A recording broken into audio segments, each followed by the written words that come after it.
All right. Welcome everyone to our Desires of the Heart panel, the What Women Need edition. I am super excited. It's Theodora Voss here, and we have some phenomenal women on the line with us today. First of all, I just have to say, number one, thank you to everybody that has joined the panel today. It has been a long time coming, getting us all on one panel at the same time. I've learned about technology through this process, about what you can and can't do on Instagram. So we finally figured out what we can do here on YouTube and Facebook Live. So I'm super excited to have everybody on the call. So just real quick, I'm going to give a little bit of background about myself, and then I want y'all to hear from some of the ladies, and we will go ahead and introduce ourselves individually, right? So my name is Theodora. I come from a financial background. I used to actually be in the tech industry for a very, very long time. I found that finance and relationships were the things that were pain points for a lot of people. So I decided to focus on finance and relationships because they go hand in hand and making sure relationships really thrive and flourish and prosper. And so now I'm bringing that over, to my career and making sure that others never go through what I went through from having been married before, from having now been a divorcee, right? So how do you have your financial house in order? And so I'm grateful that we can talk about some of these topics that are really near and dear to our hearts, and just really get vulnerable and get real about, some of the things that we think and that we feel. So I want to go ahead and let the ladies, we'll start with Christy from the top. If you could just introduce yourself, who you are, and just tell us all the amazingness that you have. Yeah, so thank you, first of all, Thea. This was a great opportunity. So I'm Christy. I'm originally from Inglewood, California. That's how I actually connected with Thea. We went to high school together. And throughout being in LA, getting education and using relationships as a way to really elevate my career and also just my life in general. My education was around health and wellness. So finally moving to Arizona, getting my master's in public health, and then moving to Atlanta to do a job at Emory, and then transitioning over as a health educator at the Board of Health in Fulton County.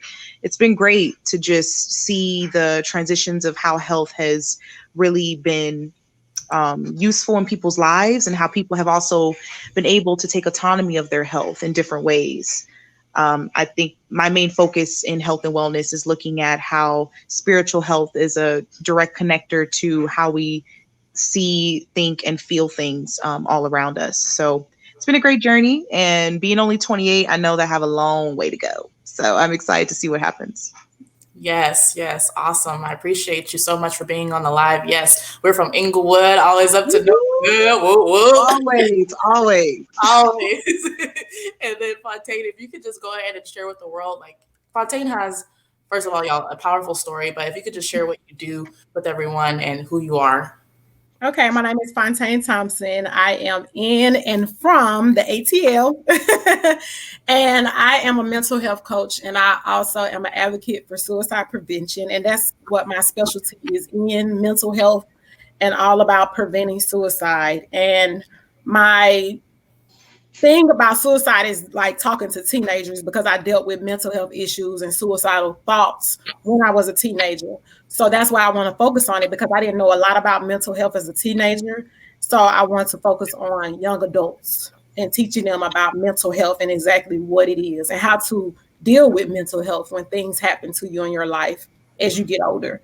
So that's my focus. And I'm also a public speaker, and I speak about mental health. So yeah, that's my specialty. And I'm a person, my niche is that I don't sugarcoat. So as a speaker, I like to give you the real deal, because it's life or death when it comes to mental health. So that's my niche. And the fact that I'm using my own story. My thing is about being a speaker is I never want to go on someone's stage and not know what I'm talking about. So I speak on my own experience that I have had with mental health. That's awesome. That's really good stuff. See, authenticity is really important when you have a public platform, because people really need to know that when you talk to them, you're talking to them from a real place and from somewhere that they can relate to. And we have a responsibility when we are speaking on these stages to really give the real, give our authentic selves to folks, because that just makes all the difference, right? Now, I have Miss Crystal Toilette on the line. Whoop, whoop. She's here in Texas with me, so, got to claim Texas a little bit too. You want to go ahead and introduce everybody or introduce yourself to everybody? Yes, my name is Crystal Tollett. I am from Hot Springs, Arkansas, but I have been residing in the wonderful Dallas-Fort Worth area for 18 years now. I enjoy my career as a real estate professional, and I am, of course, now a published author. And both go hand in hand because it all starts with the foundation of building a relationship and communication. And so my job is just to educate and empower, and that's just really what my goal is. That's awesome. Well, thank you so much for sharing. And I'm really glad that each and every one of you can be on this live today, because there's going to be unique perspectives and a lot of good value shared. So let's get right into it. So how we did this, because I like to be very transparent with the method to the madness. I didn't just come up with questions out of thin air, right? How do we do this? How do we come up with desires of the heart? So I have a search engine that I use that you can search what other people are searching, right? So when it came to what women need, I was searching what are other people searching about what women need. And then I parsed it down to a few areas. And the ladies on this panel were so kind as to actually fill out a survey ahead of time. And so what I did was I took all of those answers to that survey and created the averages for each answer. And based on those averages, that's what we are going to talk about today. So first, I do want to go through the ratings. We're not going to talk about all of the ratings. We're only going to talk about the ones that are of like the highest priority. But in the spirit of transparency and authenticity, I'm going to share all the ratings real quick as we go through. And my answers are included in this as well. So these are the ratings that were less than a 7. So be in a relationship. I have to be in a relationship and have a companion. That actually came out to a 6.2. I was really happy about that. I was like, go ladies, when I saw that one. Blinder sex. So blinder sex is the kind of sex that keeps you blind to any temptations. When horses run races, they actually wear blinders so they don't get distracted. So that came out to a 6.2. Career established. I need to have my career established before I can be in a committed relationship. We got a 6.2 for that. A man that can cook in the kitchen, wrist twisting like a stir-fried egg. So we got a 2, right? So those are the ratings that are less than 7. So not so important in the grand scheme of things, right? Now, ratings that got less than an 8. Space. This is a big one. I need to be able to do things separate of my partner. We have our own interests as well as joint interests. That one came out to about a 7.2.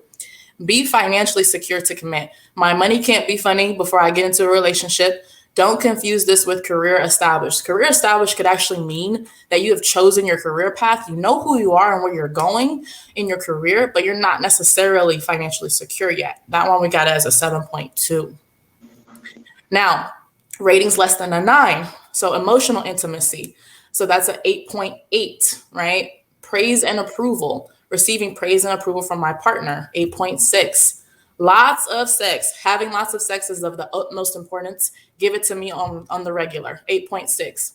Romance, 8.6. Physical touch, non-physical or non-sexual touches. So a hug, a pat on the back, hand holding, a little booty smack, physical closeness that doesn't only lead to sex, right? So that's an 8.4. I tried not to laugh when I said that last part, but it happened anyway. So admiration from my partner, 8.2, right?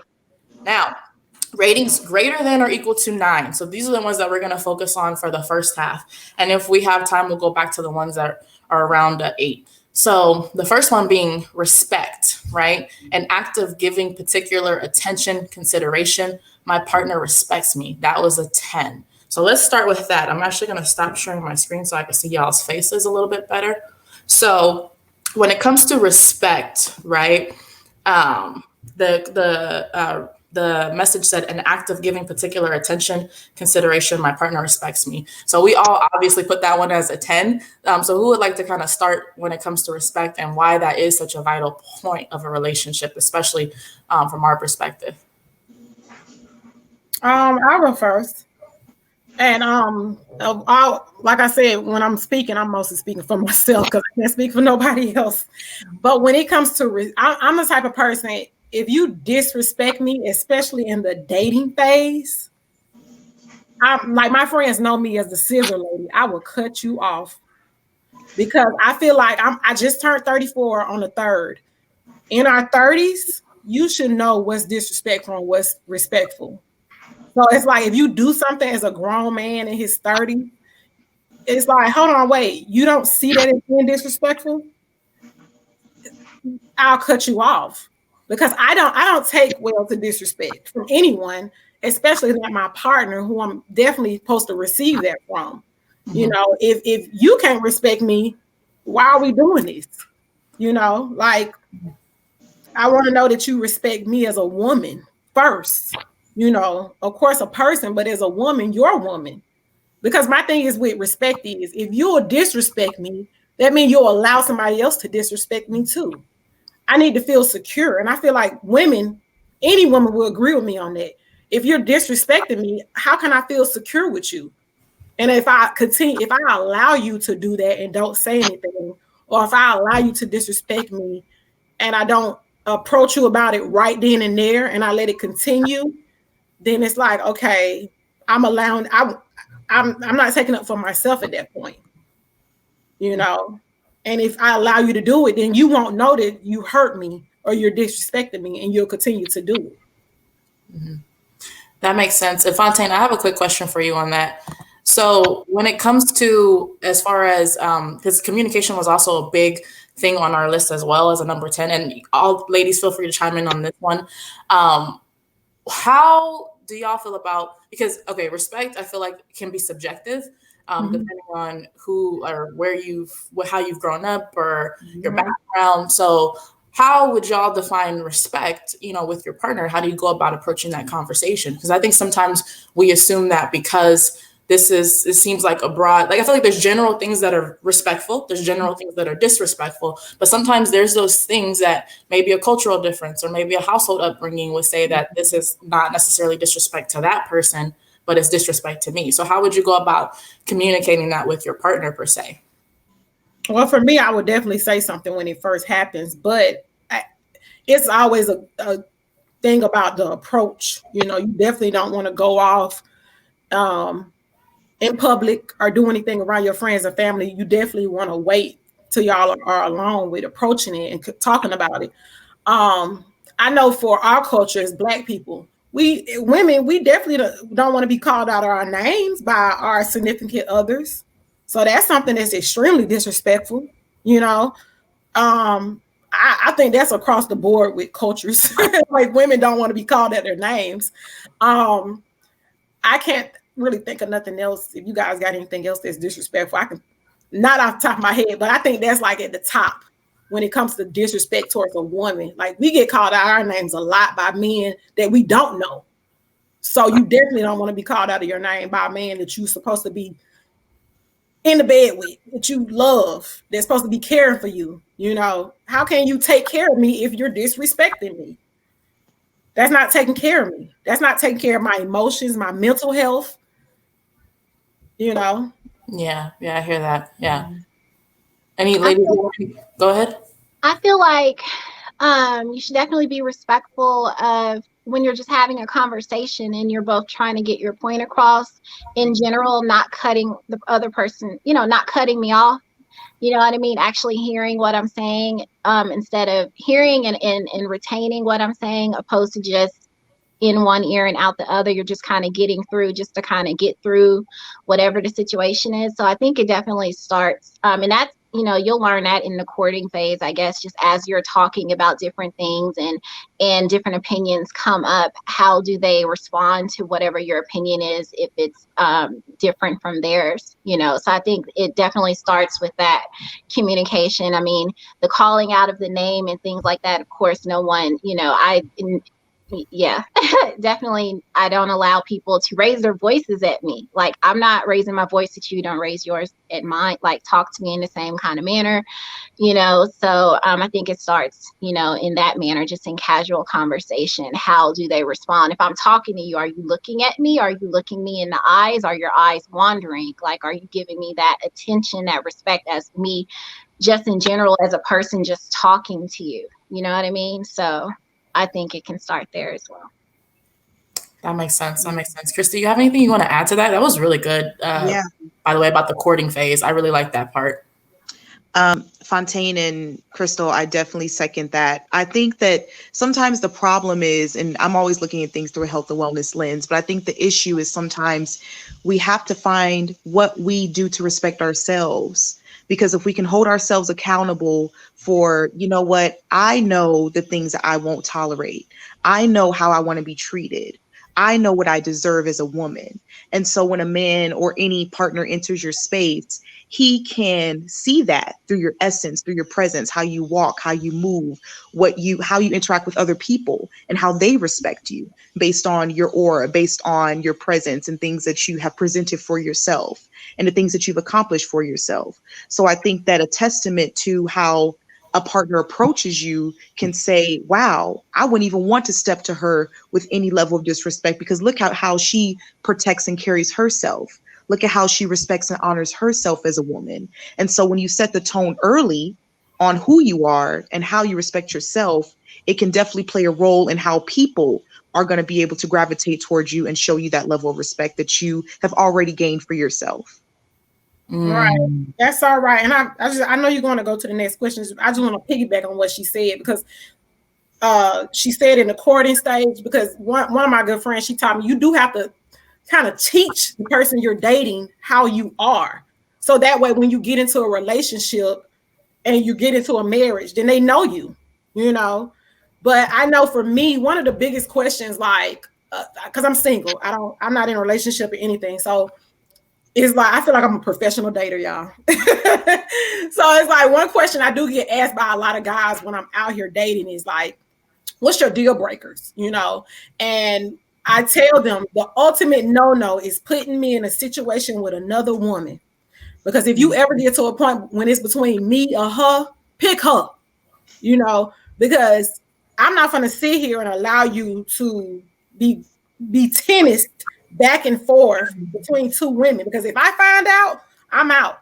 I'm mad. I don't want to be bothered with you no more. I'm done. You know, the cheating and playing games, you got to know what you want, you know? So I would tell a guy that in the beginning so he can know this is a boundary I don't deal with.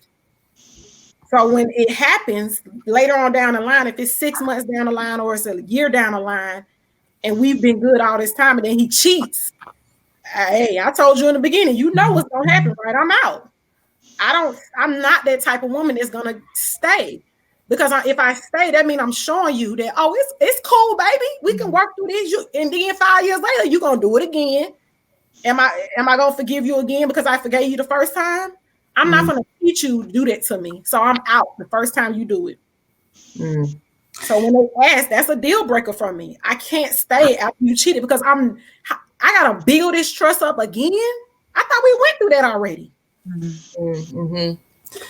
That's valid because, like Fontaine, I have a friend that goes through some stuff, and one of the like pieces of advice I told her when it comes to taking somebody back is like, if you can forgive them and not punish them in the process, then you can stay. But if you can't forgive them and without punishing them, then you don't need to be there, right? So when we forgive, like forgiveness is for us, it's not for the other person, right? So forgiveness is for our spirit. And if we could still stay and be around when that's happening, then great. And we can do it with all stuff on the table, then great. You said something also really key. You said boundaries. So this is a book that I really like. This book is fire. It's called Boundaries in Dating. There's a basic boundaries too, where it's just like building up your own personal boundaries to start with. But the Boundaries in Dating really talks about like creating those boundaries, because while we are in the dating world, we do have freedom and responsibility, and people seem to really like the freedom part, but they don't know how to go ahead and let that responsibility part be a big factor. Because when you have freedom like that, you have to be responsible with it. So setting your boundaries, as you alluded to, is one of the first ways to make sure that you're respected in this scenario. That was really good, Fontaine. Set them and to stay consistent with them. Yeah, set your boundaries and stay consistent, especially with if you're dating like whoever you're dating and you're going on multiple dates, you set the standard in the beginning. You got to stay consistent along the way, because they're going to try. They're going to try to push the boundaries, whatever they are. It doesn't matter. They can agree with you in the very beginning, but along the way, they are going to try and see how far they can push you. And every time, if you're letting go a little bit, they're going to continue, continue, continue. And then before you know it, you've either, giving it up, the boundary, whatever that Breaking rules that you knew you weren't supposed to be breaking. Yeah. Yep. I think too. I think too. Sometimes as women, we forget to have. I always have like. I compartmentalize a lot. That's just kind of how I see the world a lot, and I always leave room for error and mistakes. I think sometimes as women, we kind of lay down our. I don't want this, this, this, and you better do this, this, and this. Nobody's And then we perfect, right? And then we forget that, wait, but I'm going to have a time where I'm going to do this, this, and this. And I might have some control issues that I'm going to express eventually. And he might see my true colors in about 6 to 8 months. So that room for error is very important. We have to have a level of humility to say, you know what? I know I don't want this. And I know that I respect myself to set these boundaries. But I also know that I'm going to fall short. And so are you. Because I would hate to see a perfect relationship. I don't know what that looks like unless it's between God and the Father, right? So outside of that, as humans, we will mess up, men and women included.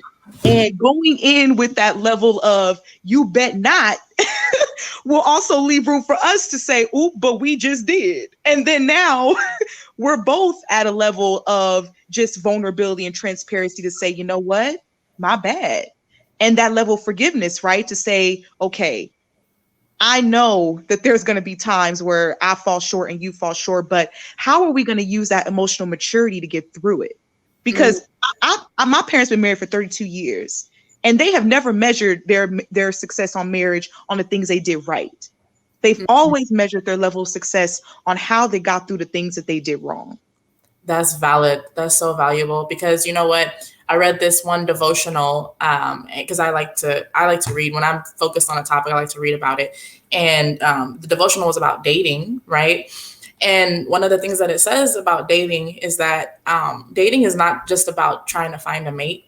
Dating is about seeing if you can learn how to love someone deeply, right? And sometimes it's loving them through those things. And we're in a generation where we're real quick to be like, you messed up, I'm done with you. But if marriage is your ultimate goal at some stage, you do have to, again, there's hard boundaries that really should be a line drawn in the sand. I really believe that, like the putting on of hands, the calling of names, the emotional manipulation, financial manipulation, that stuff should not occur within a marriage. It should be course corrected 100%. But like just the little things. I once heard this one time that the things that you love about someone in the courting phase could ultimately be the things that like drive you crazy about them not in a good way in the like long-term relationship phase. So there does need to be room for some sort of, give and take when it comes to, okay, I love you at this level. Can I love you through, other things as well? So that's really good stuff, Christy. How long have your parents been married? 32 years. It'll be 33 in March. Wow, that's a big deal. That's a big and deal. I don't think and unfortunately for a lot of Black women, sometimes we haven't been able to see what a real marriage looks like.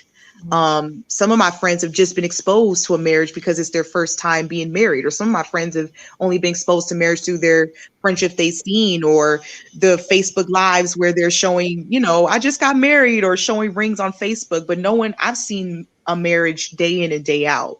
And I'm blessed because of that, because it's just taught me that sometimes these things that women think they want, when you get into a marriage, you stretch, you just do naturally. And you can stretch in both good and bad ways. But I think it's just a testament to like who you think you are going in and who you become when you're actually in a committed relationship.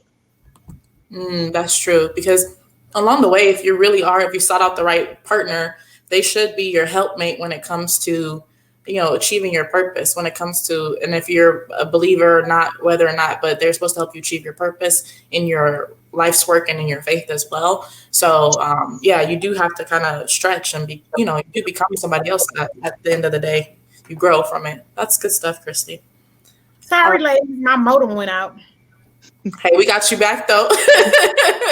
Welcome back. Have we moved on to another question? No, we were kind of still sitting in that because that was really good. The part about respect and about respect. Yeah. So now I do want to kind of move on to the next phase because I think this is a big deal for us. It's the communication piece because this was a 10. So I'm not assuming it just was what it says on the screen. So it says connecting and using your verbal, written, and physical skills to fulfill your partner's needs. It's about understanding your partner's point of view and offering support as well, right? So let's talk about communication. Let's communicate about communication. So I guess, okay, let's kick this off. Christy, you want to start? Who wants to start, actually? Yeah, since you threw my name out there, I'll set the tone. So I think for communication, for me, I communicate to listen and not respond, but listen and understand. And I know that's hard to do. It's a skill and I'm still learning through it, but I think that that's big in communication is not just waiting on, him just talking just to, yep, okay, I heard what you said, but listen, this is me. This is what I feel. And it doesn't allow for you to actually see it from his perspective or from your partner's perspective. It's more so seeing it to just hear yourself. So I think with communication, you really have to have an ear for what that person is saying. Something that I see my parents doing a lot is they'll say something and then my dad will be like, okay, so how did you hear what I just said? My mom will say it. My dad's like, that's not even what I said. And she'll do the same thing. And then she will be like, no, that's not, so really hearing them when they're saying, you know what, I just don't want the time to talk today. And instead of assuming that, well, you got some personal with me, hear that they just need the space for themselves. So it's really just hearing to really understand and see it from their perspective rather than just responding to what you think is true. That's really good. Yeah, listening to understand, not to respond, not to react, not to rebuttal, not to refute. It's hard. It's hard to do because we're just emotions stir quickly, and you just want to make them really really feel you.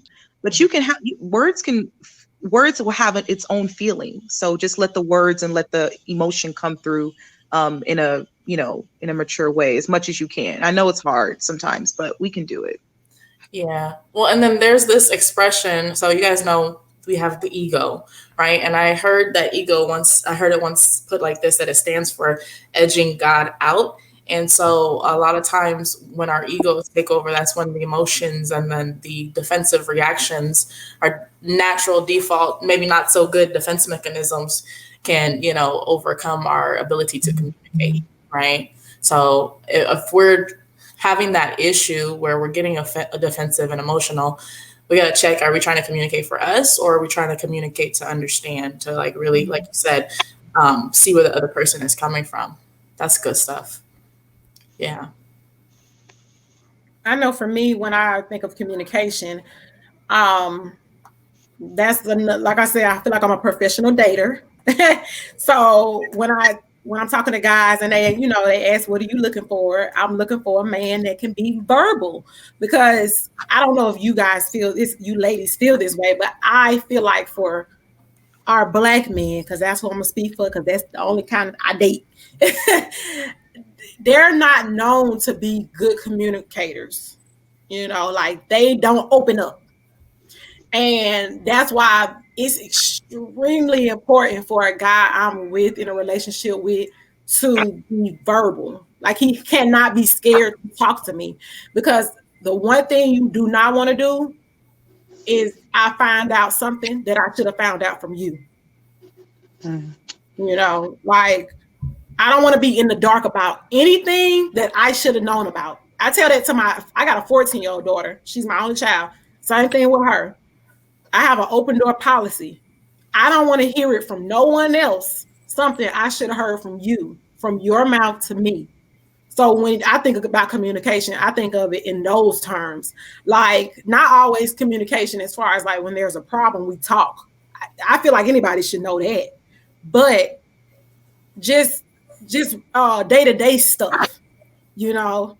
I just look at communication as that. Like, I don't want to be lost. I need to know also, if I hurt your feelings, you need to tell me. Because guess what? If you don't, I'm gonna do it again because I didn't know I did something wrong. Mm. So the same thing with me. If you do something to hurt me, even though I know you didn't do it intentionally, I'm still going to tell you it made me feel some type of way because I don't want you to do it again. You know, that's the process of getting to know somebody when you're dating, because you got to teach somebody how to treat you, you know. So I look at communication like that, just being verbal and being open. I just don't want to be in the dark about anything that's important, you know. I think in with your communication, you definitely want to be as clear and concise as you possibly can when you're saying things, and when you see that there is like a miscommunication kind of coming about out of that, you just have to kind of repeat back, like, okay, you said this is what I heard you say. Is that how is that how you meant it? You kind of got to go back to the whole, like, treat it like a job description, like, you know what I mean? So that you can make sure that you let them understand that you heard what they said, but this is how I received it. Is this was this the intent behind what you said? And it can be yay or nay. And, if it's not, then they can, you guys can communicate that and get that together. But I think that when communicating, you definitely want to pay attention to the body language that the person is giving, because they can say one thing, but they're doing another. And so sometimes, especially in the beginning, you can't check it right there or see about it right there. You have to kind of let it go and see if it kind of happens again, and how that sits with you. But then if you see that it's causing you can feel a change in someone's mood or in yours with whatever was said. So you gotta pay attention and then bring it up in a non-attacking manner, and kind of be careful with your tone, just because I'm very direct. I can be so direct and just say whatever it is I need to say. And sometimes that can come off, a certain kind of way to certain people, depending on their sensitivity level. And sometimes you won't know it until you're in that situation. So I just think that you should definitely communicate however it is you're communicating, but pay attention to how that person is receiving it. And they might not be ready to talk about how that made them feel or whatever at that point, but it will come back around. And so might let them sit on it and bring it up at another time, and then they'll probably be more upfront with how that kind of made you feel. Because I learned so much in my job as a real estate professional, because we can sit there and go over all the checklists of what it is that they want, in their home, what they need, what they desire, all of that. And then you're showing it to them, and they're not like, the vibe is not like the same as it was when, you first talked about it. And you kind of, I have to pay attention to that, and bring it up when we're having those conversations. I kind of let them go through the motions when we're there, but when we're actually talking about possibly putting in an offer, or just kind of, just going over things, and I say, well, hey, you told me you wanted this, but every time I present it to you, you have something kind of negative to say, or you have like a concern with it. So I just feel like maybe that's not really what you want. And then when you say it like that, then they start thinking like, oh yeah, you know what, kind of right. Sometimes you got to baby step people, a lot of the times, and you just got to have patience with it, and try to give them the same amount that you would want on the receiving end.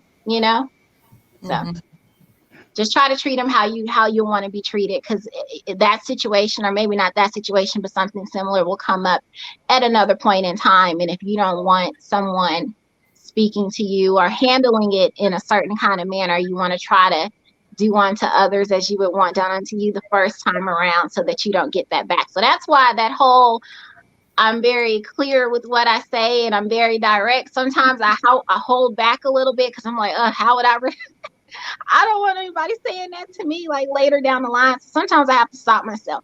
But then sometimes you just got to let it go, and I'll just take it when it comes. Mm-hmm. Mm-hmm. Sometimes you need to let your freak flag fly and just let it go and say whatever it is.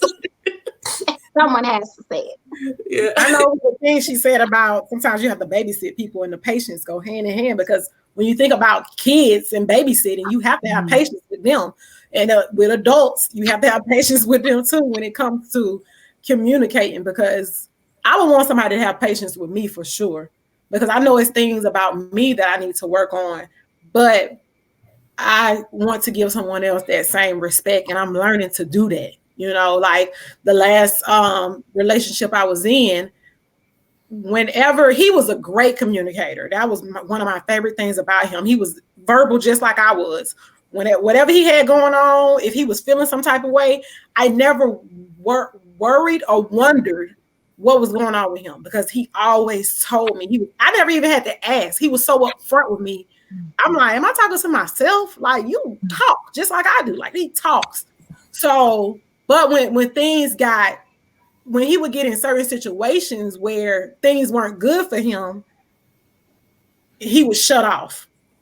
And that's what a lot of men do. And they don't want to talk about it. So I would know something was wrong, but I would not ask him about it. I gave him patience. I took a step back because when it's something sensitive, I allow people to come to me with it. I allow you to tell me what you want me to know. And I learned that from him. I didn't know that before him. But with him, I was doing things differently because I was in love. So I was like, okay, Fontaine, you know what you should do? You should wait till he comes to you. Because if I trust that we have this type of relationship, because I'm verbal, you're verbal, he's going to tell me. And he did. I gave him space and time. No matter when he came to me, it doesn't matter because that's not my thing. It don't matter when you come to me because it's your business to tell me. But I'm gonna let you choose if you want to tell me. And I gave him patience. I took a step back and I was like, okay, when and whenever you want to tell me, I'm here when you're ready to talk. It wasn't a situation that I needed to know right in and there. It wasn't life or death. I didn't have to know right in and there. It was his business and his situation. It didn't have anything to do with our relationship, but it was something that hurt him. So whenever he was ready to come talk to me, he did. So I learned that from that relationship. I learned patience from him. I think that's awesome to reflect on the things that men have did right to then cultivate what you want a man of forever to be. Because I think that sometimes as women, we focus on all the things that men did wrong, and then we kind of go into the next thing thinking that it's going to be the same outcome. But in a lot of my relationships, there's a lot of things that they did right and that I did wrong. And so when I think about, wow, when I take all those things that they did right, I can really begin to learn from those situations and say, okay, I liked that. When he did that in the past, I want that again. And I want that, of course, even better. But those are some things that I can value and take into a new relationship and not just all the bad things. So I love that. Yeah. Me too. Yeah, I definitely agree with that perspective 100% because there are plenty of things.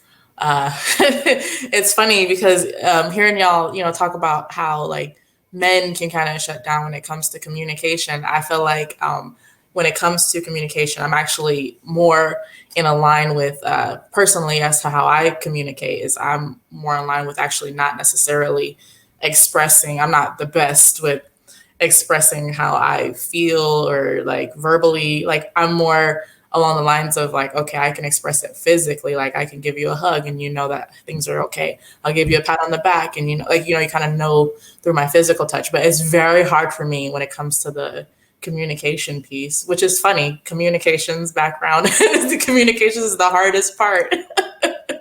So how would y'all like recommend, because so being vulnerable is very challenging, right? And I know that there's probably some other women on that are listening or other men here that are listening too that feel like how I feel, where it can be very hard and uncomfortable to actually share how you feel. What can they maybe do to, well, first, okay, one thing I'll say for the partners that have people that are like this, is that we need to feel safe in order to be able to share this certain types of information. Because I have been in situations where I feel like if I share that this is going to be detrimental or I'm going to be attacked or I won't be able to openly share my thoughts. So for the partners that are listening, definitely like make sure that you provide a space where they feel like they can come to you and talk to you. But for us to also own it, because I like what Christy and also what Crystal said about owning, the internal stuff first. How would somebody like myself or anybody else listening, begin to start sharing and being more open and vulnerable?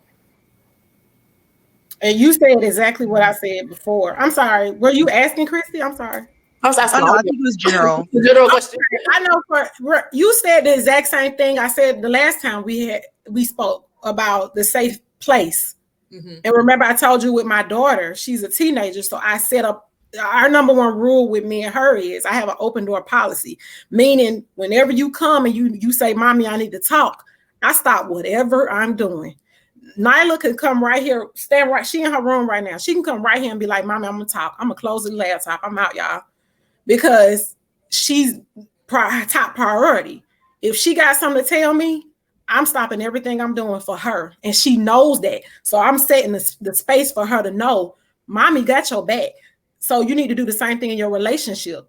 Set the place up in your relationship so your partner can know, oh, I can always tell him stuff, or I can always talk to her because she's an open person. Like, she listens really good.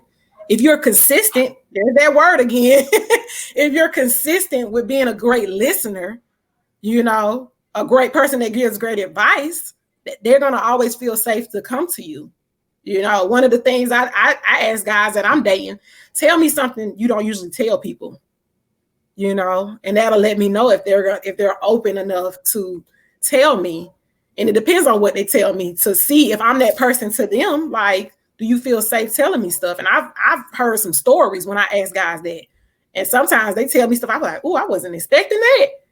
I'm like, you must really like me to tell me something like that. Like, so yeah, like you said, I just use the example for my daughter. I set the place up. It's like setting a table. It's welcoming. When you see a table setting, it's welcoming. You want to sit there and you want to eat at a nice table that's set up really nice. So you have to do the same thing in your relationships. Set it up so where that person can know and feel good to come to you with sensitive stuff and things that make them feel vulnerable. Mm-hmm. That's good. That's really good. Yeah. If I don't feel safe in the situation, you're not going to get anything that sensitive from me. You're going to get surfaced, and that comes just starting with the communication, just casual conversation. How are you receiving whatever it is I'm saying about whatever it is we're talking about? That stuff kind of builds up along the way. And that kind of lets me know if I can be vulnerable with you in that moment or in a moment, whatever that is. And if I have learned that I can't open up to you in that manner, then I won't. Like, you're going to have to show me a whole lot. You can't just say, hey, open up to me or something like that. I got to see actions behind all of that. Because, are you even really care about what it is that I have to say? You know what I mean? Because I don't like to talk about feelings and stuff like that. Sometimes I'm just so honest and I can just let it be known. But in other times I am not. And you got to pull stuff out of me. So if I get to a point to where I am super comfortable and I'm ready to share and I do share, and then you do something that makes me feel a certain kind of way, and let me tell you, some people I can come back from it and it's fine, but others I just can't, and that would be all she wrote, and then you won't get nothing else from me. And it's unfortunate, but that's just kind of how it is. We can be surface all day, and then in that manner, then there's no relationship that's going to come from this. We'll have to part ways. I just want to mention that it's so refreshing to sometimes see women that aren't as overtly emotional, because I think that that's usually the narrative, is that, oh, the woman's going to be, so emotional and always pouring out. And I have a hard time with doing that too. I'm not always going to be the first to talk about my feelings in the room. So I think that sometimes me being more direct is something I'm practicing, but also I like the kind of partner that can just read me. Thea, you said something like sometimes it's just the pat on the back, the hug, which are all forms of communication. The puppy dog face, just sometimes the body language. I just want my partner to feel me enough to know that if I'm not saying something's wrong, it's something about my aura that something is bothering me. And I'm hoping that he can set that table of creating a space for me to get to talking about it. So I think communication is also like, we love a good read. I love a good read. Like, yeah, she could read. But how well are you reading me in that moment? How well are you seeing me in that moment? And are you just waiting for me to say something? Or are you going to create a space where there's probing, guiding questions and I'm like, you know what? Yeah, you're right. And I can say this just being I'm big on emotional maturity. People walking around making it seem like their age and their maturity are the same age. It's like, no, late 30s, early 40s does not mean your maturity level is that same age. I mean, there's probably a lot of things that we always need to work through. And so if a partner for me can be emotionally mature to see that and have the level of emotional intelligence to really read and see me, it's a wrap, child. And I don't know where he at. So if y'all got any suggestions, okay? But no, really, I mean, I think that's so important, is really reading me. Yeah, I didn't think he existed, but I have one, and I'm like, how did you know that? Why did you Right. You're like, how did you know I was sad a little bit right now? But so, go ahead. Listen, some years ago, I was at this. I think it was my birthday, and we went to this place on Lower Greenville. This like bar situation they had. It was like a lounge, and my friend was talking to someone at the time, and he brought his friend or cousin. I can't recall, and it was crazy to me. Like, I don't like situations like that. And it always feels like it's a lot of pressure. Like you got to like that person or entertain them or something like that. And so I always kind of already have a wall kind of up. But he had asked me something, and this dude read me it's like we've been knowing each other for like years. He was just like, oh, I see why you acting like this because blah, blah, blah, blah, blah, blah, blah, blah, blah. It wasn't like a getting on me, but it was like he like saw saw me. It was the craziest thing. I was like, yeah, I'm still not interested, but it would freak me out. I mean, he could read that situation so clearly. So, I mean, I just had to throw that in. It was just the weirdest thing. But sometimes people just have it. They're able to do it. Others, you got to coach them along the way, or they just got to figure it out. Or somebody just got to come out and be like, yo, what's wrong? Something's up. You might not want to say it now, but I know something's not right. I mean, that's just communication in general. I had a friend who I could tell something was wrong. I could feel it. And I said something, and, my friend didn't really want to speak on it. I could tell. And, as soon as I said something, that person's demeanor changed. And I was like, it's okay. You don't have to say anything. I'm here if you need me. We can talk about it then. Let's just, do whatever it is, we're doing. So sometimes you can just let it be known, and I'm here when you're ready. And then, ask me if I want something to eat or something. Like, whatever it is that makes me smile, let's do that. And then I'll open up when I'm ready, because sometimes tears are going to come. I don't like crying, and in front of people too.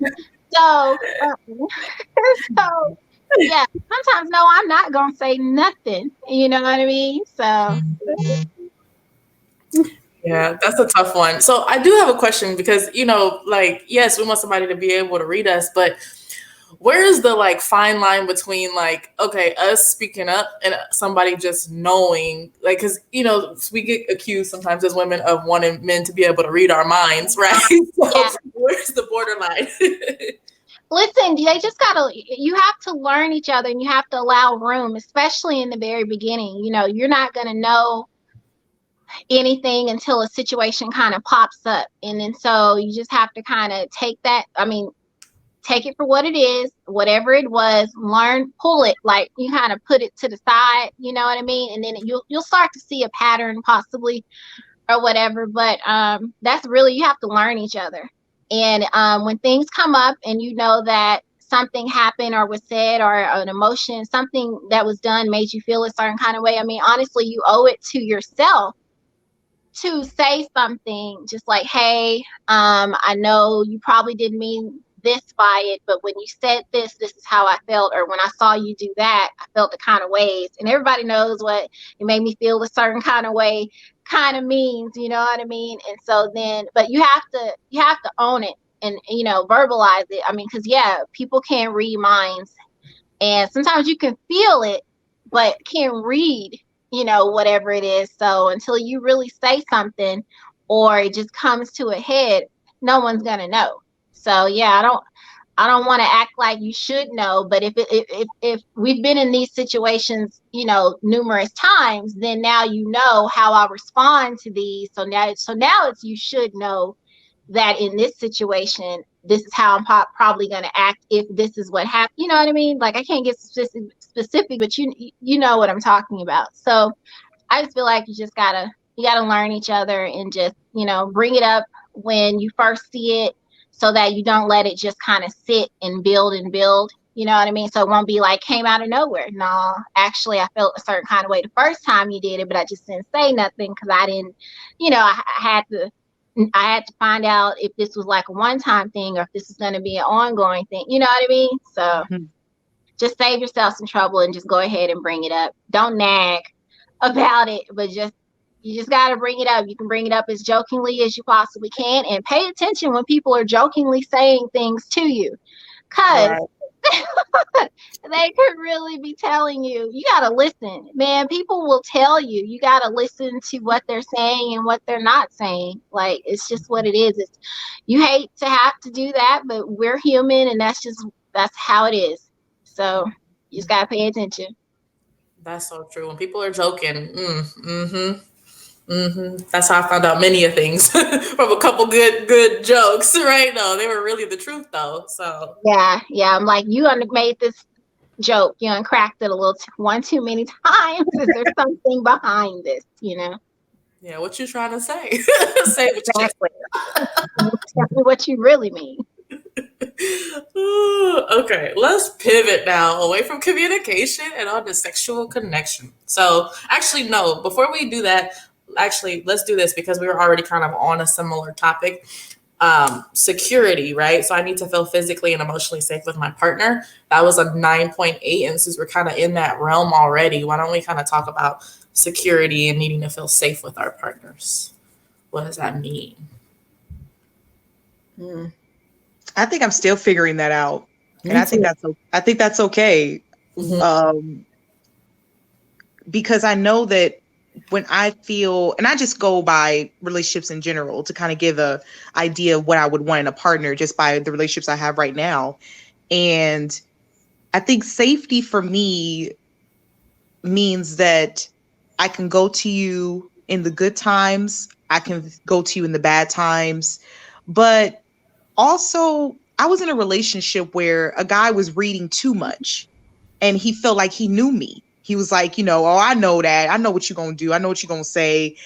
And, I'm thinking, well, how safe is that you're just predicting and projecting what you think, who you think I am, instead of taking the time to know that I'm evolving and changing every day.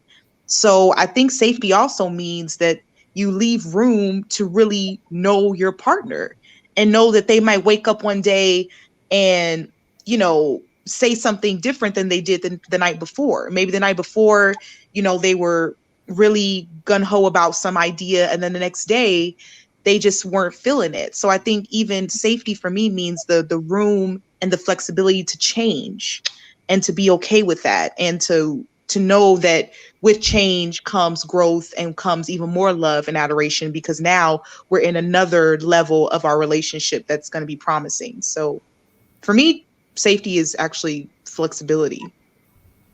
I think I'm still figuring out too. Like I said, I'm single and I'm still dating. But I know I don't want to be, when I think of security, I don't want to be in limbo in a relationship. I don't want to be in a place where I don't know what's going on. Where are we at? Okay, last week we had a big fight. and we still ain't got a solution. What are we doing? I don't like feeling like that. And that's when I don't feel safe. Like, am I about to lose this relationship? Do I feel secure? No, because we haven't even settled our big argument we had last week. Like, you're not talking, I'm not talking. Where do we stand? I don't like that feeling of like being in between. And I don't feel safe in the relationship. Like, whenever I have to wonder or I don't know, I don't like that feeling. I don't feel secure. Like, if I have like a feeling like like the attention is going somewhere else, I don't feel safe because I'm like, okay, so what's going on? Because you doing stuff you don't usually do, and I'm like, okay, you're saying stuff that you don't usually say to me, and it's like, okay, so what's going on? Like, I don't feel safe. Like, where are we? And that's where I feel like I'm in limbo. Like, and I'm a communicator. I like to talk when there's an issue. So if I'm coming to you and I'm feeling like there's an issue and we not getting to a solution, what are we doing? I'm gonna start wondering. And if I can't get to the bottom of it and nothing's getting solved, it's gonna kill the relationship. We got to this point because I wasn't feeling secure. That's when I think of security. Like, security is like, we good. It's just like being in the house. When you think of security in the house, you got your alarm system on, the doors are all locked, you feel safe. You can go chill, watch a movie with your family. You feel good. When you're in a good relationship and you're happy, you're not really worried about anything. You're good. You could chill, y'all laughing, y'all communicating, everything is good. But when things are off balance and something is different, it's like, you know, it's like coming in the house and like your house just got robbed. You don't feel safe no more. And you don't want to sleep there. So something happened in our relationship. I don't feel safe anymore. I don't want to be here no more. What's going on? So when I think of security, that's what I think of. Yeah, I totally agree with you, Fontaine. But when I heard that, I didn't think in neither one of those directions. I think I went to a place of feeling secure and safe, like emotionally, maybe.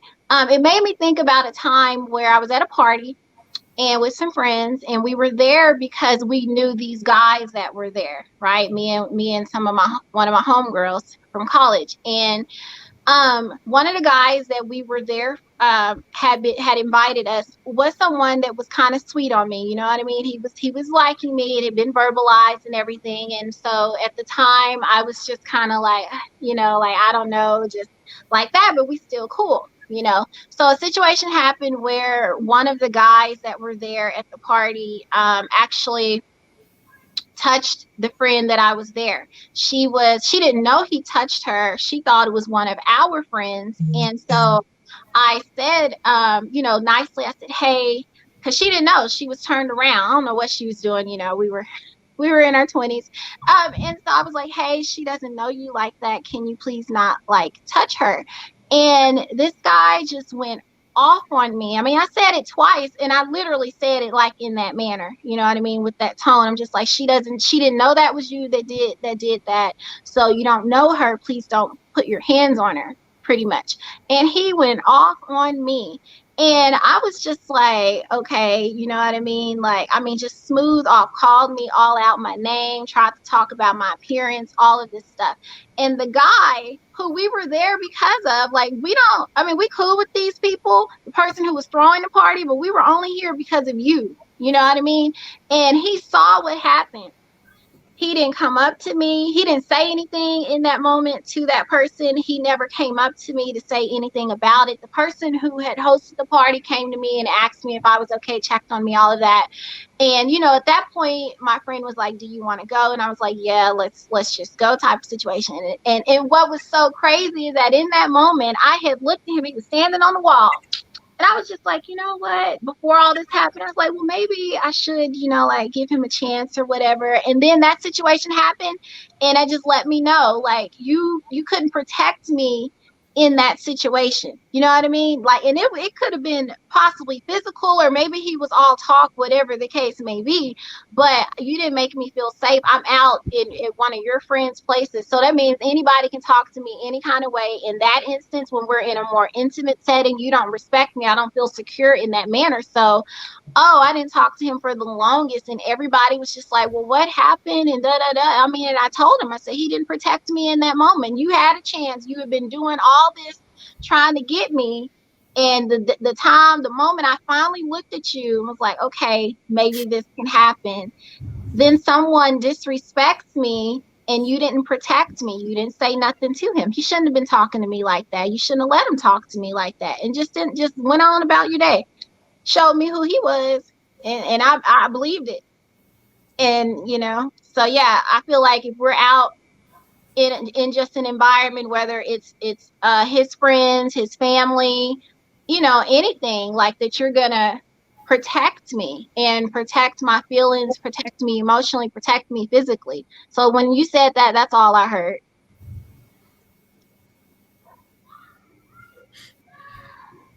Yeah, I would definitely have to agree with that, because it's funny when I hear security, I also think of like, can you protect me? Right? But not just physically, also emotionally, also spiritually, also, I think men have some really strong insight that we don't necessarily always have when it comes to reading a situation as far as people's motivations are concerned sometimes. Just from a different perspective. Like, we have intuition, there's women's intuition, but I just think that there's certain things that they can catch before us. So if they can, just focus on protection, like protecting me is a big deal, like emotionally, physically, spiritually.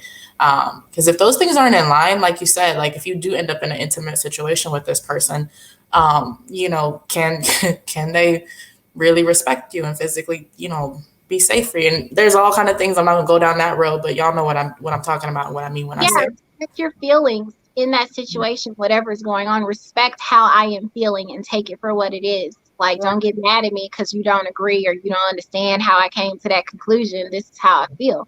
Yeah. Not me. One thing I have learned about situations like that, because I do know another friend of mine, she was in a similar situation in a restaurant where her and her husband were having dinner and the waiter disrespected her. Mm. This man followed this waiter all the way to the kitchen. He ended up the husband ended up, you know how guys get when they take their shirt off.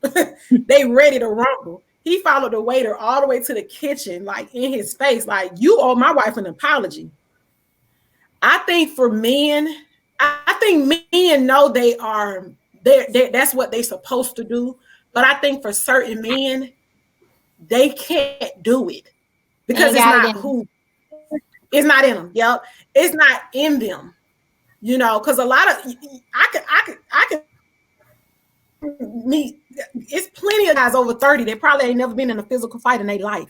They probably wrestled with their brothers or cousins growing up, but like a physical fight, like a defensive fight where you had to defend yourself fight, a lot of men have never been in that situation. And I'm not talking about hood men, guys from the ghetto that, fought and had guns. I'm not talking about men like that. I'm talking about just everybody. A lot of guys have not been in physical or verbal altercations before in their life. So when stuff like that happens, they lock up, and yeah, mentally and how society is on men, they're supposed to be the protectors when it comes to situations like yours or the situation like my friend.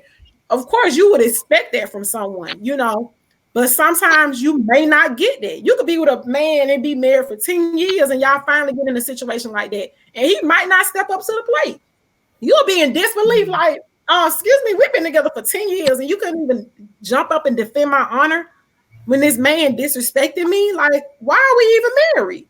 But you don't know until you get in a situation like that. Like, you can give the scenario to a guy and a guy can literally be like, oh yeah, I got you, babe, But I don't think you really know until you get in a situation like that. And I feel like that guy that you was at that party with, his main excuse will be like, well, you ain't my girl. That better not have been. No, in my opinion, he should have, because like you said, that was his open opportunity to show you, like, I got you, girlfriend. I'm sorry, y'all. I got you. He could have been on your knight in shining armor, and he could have swooped you off in his horse and rode into the night. He could have got you that night. But I feel like if you would have said something to him, that probably would have been his excuse. I can hear a man now, like, well, you ain't my girl. I can hear him saying that right now. Yeah. You know what though? My stepfather, he was a boxer, right? And one thing he taught us when he taught us about how to fight was that if you're gonna fight, you better be ready to like really throw down. If you're gonna throw a punch, if you're gonna push, like you really got to be ready to fight. Because I had gotten to a situation like that when I was in Sacramento in Harlow's. I was at a little concert and I was getting my drink at the bar, had my back to the bar, and this guy comes up, grabs a handful, and I turned around, y'all, and I was about to throw a punch, and I realized, ooh, don't throw a punch, just push him out the way and go on about your business. Because I was like, if I throw a punch, I have to be ready to fight because that is the mentality. If you throw hands, you got to be ready to like defend yourself. You got to be ready to go in. So, yeah, like you got to be ready for that if that's what you choose to do. So, yeah, there are some decision making processes that happen in those kinds of moments. I was actually gonna pose a question to you guys because this is something that I've always asked women and men just to see if they acknowledge it or if they know. But do you guys see something about male and feminine energy and how everyone houses both male and feminine energy? Do you guys respond to that or maybe relate to that personally? Because I know for me, for me personally, I carry a lot more masculine energy than feminine energy. And what I mean by is I don't want to think of it as man and woman. I'm talking about the kind of qualities and traits that men and women have. Like, as you guys have mentioned, men are usually protectors and providers, whereas women are more nurturers and more emotionally tied and intuitive. So my first instinct is usually to protect and provide for people more rather than always nurture and emotionally understand them. And so I realized like, wow, that is important for me to know about myself, because for a partner or a man to come at me thinking that I'm just going to be so intuitive about the situation, that's not always my role. My role is usually, how can I even protect you? If you need something, how can I provide for you? And that's just the energy that I've always carried, even in my friendships and with my parents and with anybody that's close to me. Still nurturing. I still carry feminine energy, but I would say that it's a 60-40 for me. I carry much more of masculine energy in protecting and providing for people. So I'm just curious if you guys have seen that in yourselves and can relate to that. I think I have. And the reason for me is because of the fact that I'm a single mom and I've never even lived with a man before. Like when I had my first apartment up until now, it's just always been me and my daughter. I never even lived with a man that I was in a relationship with. Like I've never had to share my bed or my bathroom. I've always done everything by myself, So sometimes I know I would take on the role of being that person that protects, because I do have a child and I got to do a little bit extra because it's just me and her. So when a man comes along, I have to force myself to take a step back and be like, okay, it's his role. You can't take that away from him because he's going to feel emasculated if you do. You got to let him take care of you because that's what he wants to do. Even though I'm not the woman that looks for a guy to take care of me, but I don't care. I tell people this. I don't care how dignified a woman you call yourself or how much money you make. Every woman in this world want a man to come along and be like, baby, I got it. You know what I'm saying? So it's like, okay, Fontaine, you gotta let him do what a man is supposed to do. You gotta take that step back, because I'm quick to be like, oh no, I'm good, I got it. But I want that in a guy. I want a guy to come along and take off the load from me. But then when he comes, I be like, oh no, I can do it myself. I've been doing it by myself. Why I need you? But no, that's just the man in him. That's the man that's inside of him that makes him want to do that. So I have to teach myself to take a step back. I think that's really good, Fontaine. I would definitely say I have a lot of the masculine energy. And just from experiencing, current circumstances, is that sometimes, so depending on what you need in your relationship, I feel like say like the man has more of a feminine energy to it, that doesn't make him necessarily less of a man or less able to do his job. It just, I feel like for us it's like more about how we end up interacting, if that makes Mhm. sense. So sometimes like I still let him do like all the like important, all the masculine or the male like typical activity, male typical responsibilities. However, I think for me with my masculine energy, it's just more so about being a driver. Like I'm very well scheduled. I'm very like it's just certain things that I'm like driving. But I do believe that you could still have someone that has more of that feminine energy as a man, but it complements if you are aware of your energy. Because I have it, but there's times when it does conflict a little bit where it's like, ooh, okay, we're both operating in more of our masculine energy at the same time. And I've learned how to dial it down a little bit. Because I said that, the woman is the thermostat. Yeah, the man's the thermometer, but the woman's the thermostat. So we are able to like kind of go in and like tweak it so that way the energy is always kind of right. So I feel like, I don't know, that's a tough one because if you find someone that's operating in high in their feminine energy, but they're still doing like the male typical things, responsibilities, I feel like it could be a good match, and it really does work. But yeah, it's a tough one. But yeah, I do operate a lot in that masculine energy. And one of the things that I've had to learn as someone that's in business and always like driver, driver, driver, is to do things for myself. So like I go get my nails done, right? I'll get my toes done. I'll do my own hair. I'll like wash my hair. I'll put a face mask on. I'll do stuff to make myself feel and get back into that feminine energy.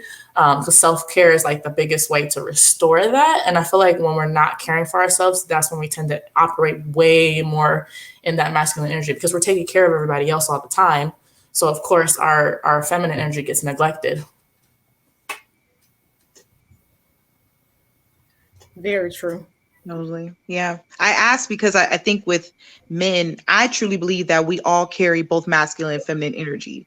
And when I tell men that, they're like, man, I ain't no woman and I'm a man and I do me. And it's like, that's real cute. Okay. But once you have a daughter and you need to nurture her, you're going to understand that you carry some feminine energy more than you have seen. And I Mm. think men need to tap men usually are either forced to tap into their feminine energy. I know my father's a testament to that. He was 100% masculine energy until Ernest Absolutely. Sproul and later down the line Christy Sproul popped into his life. And daddy became a nurturer. Daddy became emotional at times, in his own way. So I think that sometimes men have to pull out some feminine energy from just deep down. And women can help them do that. Circumstances can help them do that. Life experiences can help them do that. They see their mother on a deathbed. That will definitely help them do that.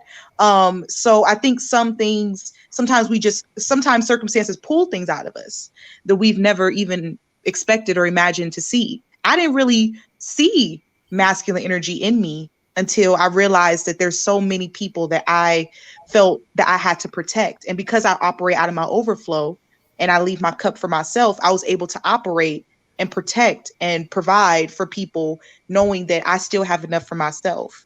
And that feminine energy that I carry can still, what you said, the honor and restore myself too. So I just think it's really cool to kind of think about life in a duality in that way. And I think being a Gemini is like, dang, that's my whole life. Like I always see life in a duality. So it's pretty cool stuff. Yeah. Yeah, I agree with all of you. I think I do operate, I guess, like that. I'm just always doing for others, and I just don't find time to take care of myself. And I've gotten to the point though where I'm just like, you know what I mean? Like I gotta have a self-care Sunday or something, just for me. Like last night I was working to the hours, late hours. I was trying to watch a movie. And I was just like, but I got all these people that I have to take care of, type of thing. So it's just like, when do you find time? But so But I'm the I same way. right. I feel like well, I'm not gonna say that. I'm gonna say this. And it's a question, but it's a statement. I feel like for men, like how you said, they tap into their feminine energy when they have a daughter or when they see their mom on a deathbed or something. They have their whole lives been told to man up, toughen up, don't cry, men don't show emotions. Mhm. And it's like once they become grown adults, it's like they don't want to cry. They don't want to share their feelings. They don't want to go to therapy. They don't want to do anything when it comes to feeling soft, because of the way they were raised. And like, do you feel like that's the reason why? Like, have the response you got from your friend saying, "Oh, I'm not no feminine. I don't have no type of feminine energy." Him saying that is because of the way he was brought up and the way society do men. Like, you shouldn't be a punk. Don't let nobody see you cry. Don't show emotion. That's the reason why they don't tap into they try not to tap into their feminine energy. Like, when my mom passed away, all my guy friends that came to the funeral, they knew me since I was like a little girl. So they knew my mom very well too. So my mom was like a mom to them. They all was crying, but they all wore sunglasses. All the men inside of a church with sunglasses on. We know y'all crying. That's why y'all wore them sunglasses. So, they don't want to show that they got in tears. Excuse me, you are human. You can cry. It's okay. So do you think that's the reason why men don't want to really tap into their feminine energy? Totally. Absolutely. I think it's totally conditioned. And I think for my dad, because he, I always, I gotta literally grip my dad to get a hug these days. Like, his feminine energy is very up and down, but I usually, so just out of curiosity, because he's the manest man I know directly. So I'm like, what's up with the idea of, I've never literally seen my dad cry.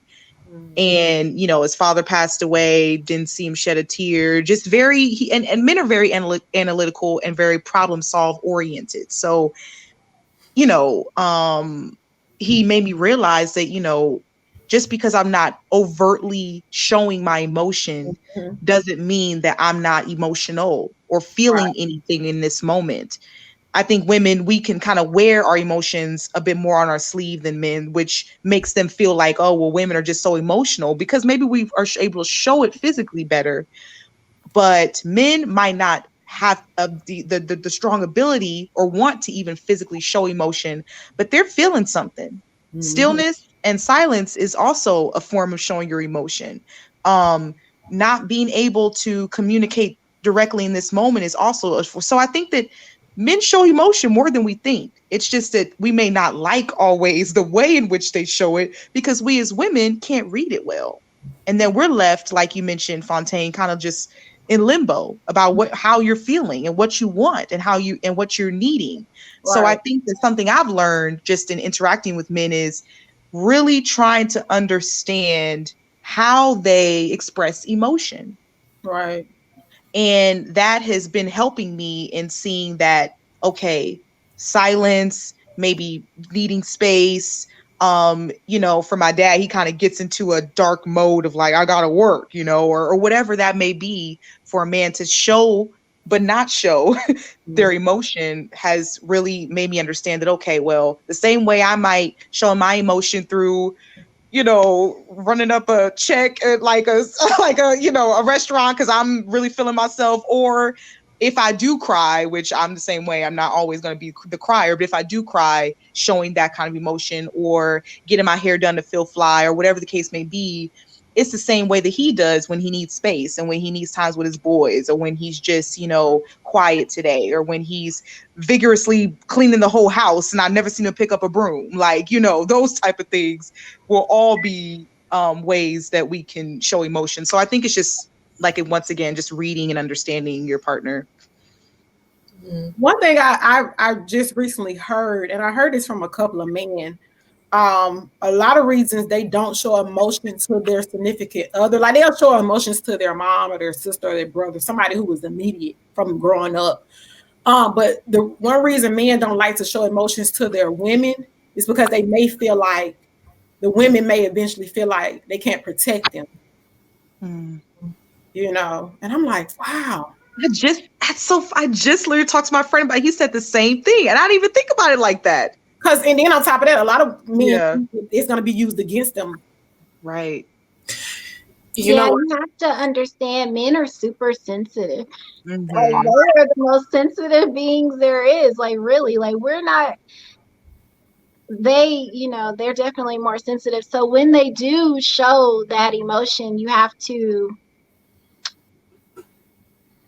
I guess, I want to say love on them, but you have to help them know that it's okay, that it was okay for them to show that, so that in the future they'll be more comfortable with showing that emotion to you, I guess.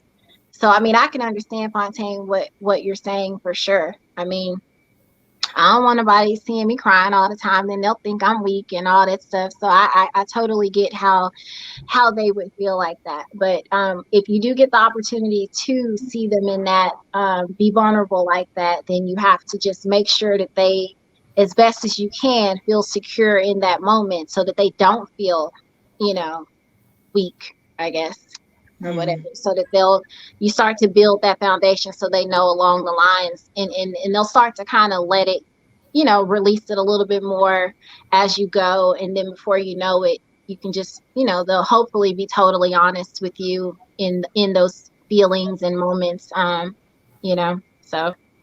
but you just have to welcome it, and nurture it, I guess, and love it, and just let them be comfortable when they're ready to be comfortable. Right. Sorry to cut you off, Theodora. Oh no, I was just saying that's true. I was agreeing. It's a conversation. That's all. We're going back and forth. I think that's good stuff. I'm ready for the next subject because I already know what it is. It's good for me. Let me wipe the sweat off of my brows because it's going to be a good one. Okay. Yes, I did deliver. Okay, so sexual connection is what it is. So, but I do want to preface sexual connection with this though, because when we had the men's panel, I think that, okay, so I'm gonna put it like this. Sometimes people think, okay, sexual connection has to do with how attractive somebody is. Like when I say attractive, I mean like there's typical standards in society that people would consider, to be beautiful or attractive or handsome, right? But attraction is really like, it's a lot deeper than that, because there's people that where you look at them, we're like, how are y'all even together? Like it just don't add up, physically at all. But there's something between them that is, attractive, or that creates that sexual chemistry, that, that excitement, right? So let's talk about it. Is it a question, or we talk about it, sexual connection, because that was something that was really high up there for all of us. It was a 9.8. So why is that something that's important? Let's just start with that part, because I think typically the stereotype is that sex is more important for men than it is for women. And I'll be like 100% honest. I think I put 10 for this on my personal rating, because like I've went through something that was lifelong, where there was no sex happening at one point. Like, and let me tell you, like, when you are in a situation, and mind y'all, I was married in my early 20s, right? And divorced, mid 20s, late 20s. And sex is a key component, and having sexual compatibility with your partner. Like, I have a high sex drive. I have a very high sex drive. So it's always the stereotype is that it's more important for men than it is for women. So let's talk about it. Let's just get into it. Go ahead. Christy? Yeah, because I'm like, I got some things to say. Okay. Let me say this. I do want to go last because I got. We gonna need an hour just for Fontaine. So no, we're gonna let Christy go first, and she the expert. Okay, I didn't know that. So the rumors out there in the world. No, okay, so I'm gonna get deep and then I'm gonna come back because I know everything. I'm Socrates with everything, so I gotta kind of make it relatable but still be me. So it comes back to safety and communication and respect, right? Those are all characteristics when it comes to sex and how it should be important to you. Mm-hmm. For me, I know that it's very important to me because of the fact that, yes, I do have a high sex drive, with some men actually don't really know about me. And I'm like, well, naughty, you're not supposed to know, because if I really love you in that way, you're going to find out very quickly. Mm-hmm. If it's surfaced and if it's casual and if we're hanging out and I get a drink or two, you might not see that side. So I think for women, we are literally flowers. We come in layers and layers, and petal after petal gets plucked. You really get to see that that sweet sauce in the middle, the nectar of a woman. And once that happens, you really get to see how a woman can evolve herself sexually. It's very important. And I think all types of sexual experiences are important. I think to get, and I'm a sex educator, so I always get, graphic with teens in a very educational way about how, oral, vaginal, anal sex, any type of form of sexual experiences that people share are very important. And I think it's also great to set the tone for safety, consent, etc. But sexual connection is very important. If you're not having sex on the regular, that could say a lot about how your relationship is. Are you guys communicating on the regular? Do you feel intimate on the regular? Because I've had great relationships where I really want to always be jumping on them bones because of just how intimate we've been and how connecting we are on a daily basis. So very important. And I think that, the idea that men are more sexual, well, they may show it more, but like I said, women are pecking off petals until we get to the nectar. And that's when you'll really see that we can be even more sexual than they have imagined. Because I remember one relationship, he was like, dang, I'm like, I know. It's called waiting for that type of experience. And I think because I'm not married yet, I'm like, I probably haven't even tapped into my real, cat, tiger, rare. Like I probably haven't even done that yet because of the idea that I want to save a few things for my husband who I know will blown out the water. So we gon', I'll keep y'all updated whenever that happens. I don't know, but we gon' we gonna work through that. But I mean, I think having sex is very important because it sets the tones for like if you're communicating well, if you respect each other enough, if you're intimate. So totally. Yeah, that's actually a really good point, Christy, because like from having been married before, like there's just an experience of having, consensual sex with someone that you are, planning to spend your life with, your eternity with, because there's just such an openness. And that's one thing I think if we want to tie it back to how we talked about earlier, y'all, we talked about security and feeling safe physically and emotionally. And as when we start to feel really physically safe, emotionally safe, like we're protected, there's a lot to unlock there that may have not been unlocked before if we didn't feel, these levels of security, safety, and comfort and feeling, like our partner has us. And then they get to, when you do it right, you get to experience that from us. Because I think you're right, layers, the flowers, the petals, down to the nectar. That's so true. That's good stuff, Christy. That's really good. So you are the expert. Well, no, I mean, I try to teach sex ed in a way where it's not icky, especially for teens, because they hear penis and vagina and ooh, and I'm like, all right, well, ooh, look down. We all have it. So now that we gotten that out the way, let's talk about it. Yeah. And I think even for having talking about sexual health and talking about sexual experiences, it's important to know that you can be in different stages of your life. Yeah. Grad school was a crazy time in my life. I was highly sexually liberated, and the word love did not have to be attached with sex for me. It was just what it was.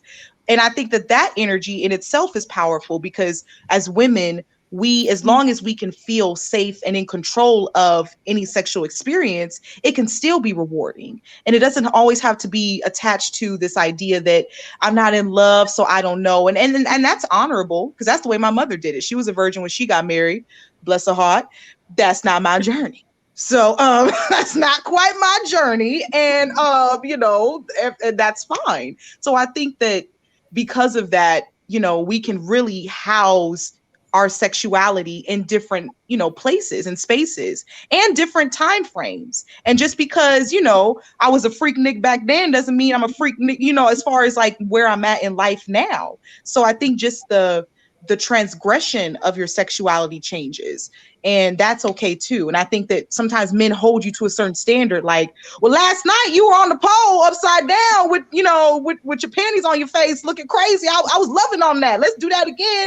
And maybe that was a night after tequila. That wasn't every night, sweetheart. Some nights are going to be, I'm cuddling and I just want something soft and sweet. Some nights, I don't even wear wigs, but if I did, I'm switching wigs. I think that that level of expression in your sexual experiences in bedrooms can be fun and exciting too. So sometimes, when we talk about sex, it just sounds so taboo and that it should be done a certain way. But that's the idea of sexuality, is that it's a whole lifespan journey of finding what works and doesn't work for you and your partners. Mm-hmm. That's good. That's really good. With your panties on your face. That's going to be the quote for Christmas. It be them nights, man. It be them nights. Okay. And I'm not going to tell all my business tonight, but it just be them nights. I'm just Listen, trying to preach I somebody. feel like it's important when you're in those moments and you're being intimate. I think it's important to not be selfish, in what you're doing and what's going on. You have to listen to your partner when they tell you what they need. You know what I mean? Because if they express to you what they need and what, gets them going and all that stuff, and then you're continuing to not, it's like I never said anything to you and it's just all about you, then I'm going to close up and we're not like, no, I'm good. Like, you want to watch a movie? You want something to eat? Like, and then so I think it's just very important, and I think that also comes down to respect. If you're not really respecting the situation, respecting your partner, caring about their feelings and what's important to them and everything, then they're definitely not gonna respect you in that manner when you're being, when you're having sex or whatever. So I feel like you should definitely not be selfish in those moments, because then it's a done deal. Agreed. Because then they start to feel a certain kind of way when you're not wanting to interact with them. But it's like, well, when we do, you're not giving me what I need, and I've told you, so you can't really be mad when that doesn't cross my mind, And then that's when you have to start, seeing the door. Mm-hmm. Don't let the door hit you. Mm-hmm. Bye. Come on now. Because, the thing is, when we open ourselves up as women, like, a lot of the stuff that goes on in our bodies is very internal, whereas a lot of what goes on outside of their bodies is very external, right? So when we open up, that's a big deal. So definitely listening to your partner's physical needs is really important in these situations, because we're really opening ourselves up, Okay, y'all. So I'm afraid. Are we going to go off? No, I was so excited. I was really excited when I saw the numbers on this one, because I was like, yes, because like I do believe, and I've heard this before, even scientifically, women are more sexual beings than men. Like, yeah, men probably think about sex every 6 seconds, but when it comes to the doing and the actions, we love to be with, you know what I'm saying? And then we have the energy more than they do, because when they're done, we like, okay, so about 30 minutes, so, for me, I'm just going to say it. I love sex. Okay. I love it. So for me, it's extremely important that you mentally make me have an orgasm before you really make me have an orgasm.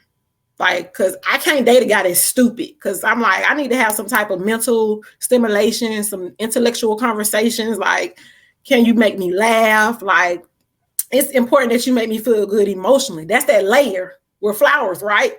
So that's that layer. Are you peeling back my layer of mentality? Are you smart? Are you funny? Can you make me feel good emotionally? That's another layer. Then it's like, and then one of my rules is I don't really have sex until we're in a relationship, because that's that trust layer. Okay, now we're in a committed relationship. Oh, I trust you now. Okay. So now you can get all of me. And me, I'm only 34. This is why sex is important to me, because I'm 34. I'm young. My number one rule is I want to use this thing until I can't use it no more. Girl. No, I want to try. I want to get it in, and especially if we're in a relationship and I trust you, you can get it anywhere, whatever time. We can be in Macy's dressing room. We can be at the bathroom, at the bar. I've done it because I was in committed relationships. You know what I'm saying? So it's like, I trust you. So I'll be able to I'll get in trouble with you if it's sex related. You know what I'm saying? Because we are committed. We trust each other. I don't have any worries with you. I trust you. I trust you're going to ride with me because we got arrested for indecent exposure. Okay. So like, yeah, but we have to get to that point. Like you said, layers that have to be peeled off. But yes, when it comes to sexual stimulation, it's extremely important to me because I'm too young to not be having sex. I'm too young. I can't see, my thing is when a person, and I'm no offense to either one of you ladies, if you have done this, if you get to a point where you want to be celibate, I just feel like, well, what did you do to make you want to be celibate? Did you do something bad that make you want to be celibate? Like, why you don't want to do this? It's fun. Like, you don't want this no more? It feels good. What is wrong with you? You do something too extreme and you like, you know what? I need to take a break. Maybe I need to do something extreme so I can take a break because I ain't got to that point yet. I don't think I'll ever be celibate because I'm not. And then my thing is, I feel good to talk about sex because I'm not a hoe. You know what I'm saying? I'm proud to say that I'm not. I've never been one. I just never been a person that slept around with different guys. Yeah, I probably have had some sex where it was like somebody who I wasn't in a relationship with and we were just sex buddies, but it wasn't multiple people. I can proudly say that. But I'm like, I just can't see myself saying, oh yeah, I'm celibate, or I'm waiting till marriage, or I'm taking a break from. I know somebody who I know that just wanted to take a break from sex because they felt like that energy could be put into something else. Don't you have other energy for that? Sexual energy is for sex. Use your other energy for the other stuff. You know what I'm saying? Like, don't use that in this. Like, I need sex. And then, like she said, if you're stimulating me mentally or emotionally, and then with a guy, if you're making me happy, I'm gonna make you happy too. Because I'm a giver. I want to make you happy too. So it's like, I want to jump your bones. Like, oh, I like how he said that. Just like how Beyonce said in Ego, how she talked about how Jay-Z walked in the room. It's like, oh, she was instantly attracted to him because how he controlled the room. We want to see that in our men. We want to see them take control. We want to see them, be the man. And if you could do that in real life, and you could be the man, because I'm a person when it comes to the bedroom, I like my man to be in full control, dominated over me, And if you could do that in real life, I see you handling your business, you take care of these kids, you paying the bills, you doing what a man's supposed to do on a regular basis. Oh, I could trust that you're gonna do it in the bedroom too. So that's mental. I'm seeing that every day. You taking care of business. It's like, okay, babe. Oh, something gonna be ready tonight. It's like you doing your thing, and that's not always a good reward, but you feel that you get that feeling sometimes. You want to even, you might want to do something different and do something special. If you're not a person that wear wigs, pull out a wig. You know what I'm saying? Pull out them heels, pull out the fishnets, go to a different place. You might just want to do something different because he's taking care of business. And I always tell guys this because I have like game night at my house once a month and we do like males versus females. And one of the things I always tell the guys when we're giving each other advice, I always tell them, when you're consistent and your woman trusts you, she'll do anything for you in the bedroom. That's true. Y'all be worried about why you think we stopped wanting to have sex with y'all when we married? Because we mad. You did something, so why would I want to lay down with you? And it might not necessarily be cheating. You might have forgot to pay the light bill. Now I'm sitting here in the dark. Like, what the hell? Didn't I tell you to pay that thing yesterday? Now the lights back on. I don't even want to see you. See, Fontaine, I'm going to interrupt you on that one. As a married woman, I will have sex with you anytime. When we doing it, I don't care if I'm mad at you or not. If you're my husband, that's just what it is. But at the same time, we've heard stories where they would stop having sex with their husband because they made them mad. You understand what I'm saying? Yeah. Well, because you said, oh, go ahead, Crystal. It's them. I was just saying, it's mental. You gotta work on the week, through the week or through the day or whatever. And the payoff, is definitely later. But if you've been frustrating me all day and stuff like that, I'm good.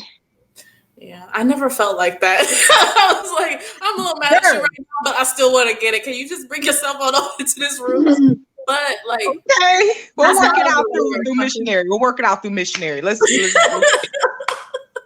I love Christy. We're working out through doggy style. Let's figure this out. I don't know. Sometimes your head is clear after you got it in a little bit. I'm not Yeah, going. I'm like, wait, I don't even. Well, I What was like. I mad about? Right, as women's like, oh, I like the dark now. The dark is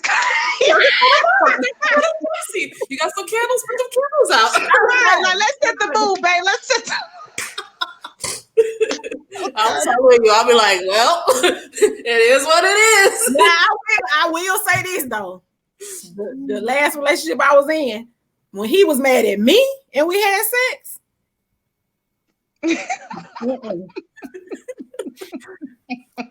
Boy, because I like a man that talk. Ooh, baby. So when he was mad at me and we would have sex, the stuff he would say to me, I'd be like, okay, daddy, I'm sorry. I'm sorry. I won't do it again, I promise. Or maybe I will. Now, I do have sex when he mad at me.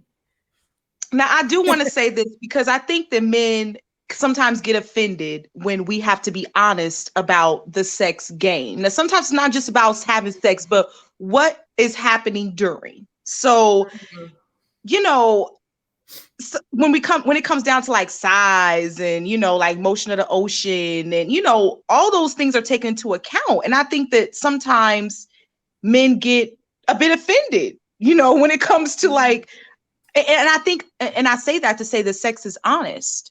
Sex is, you know what, babe, I don't know what you did on that angle, but we're going to have to work through that. You know, let's think about some things together.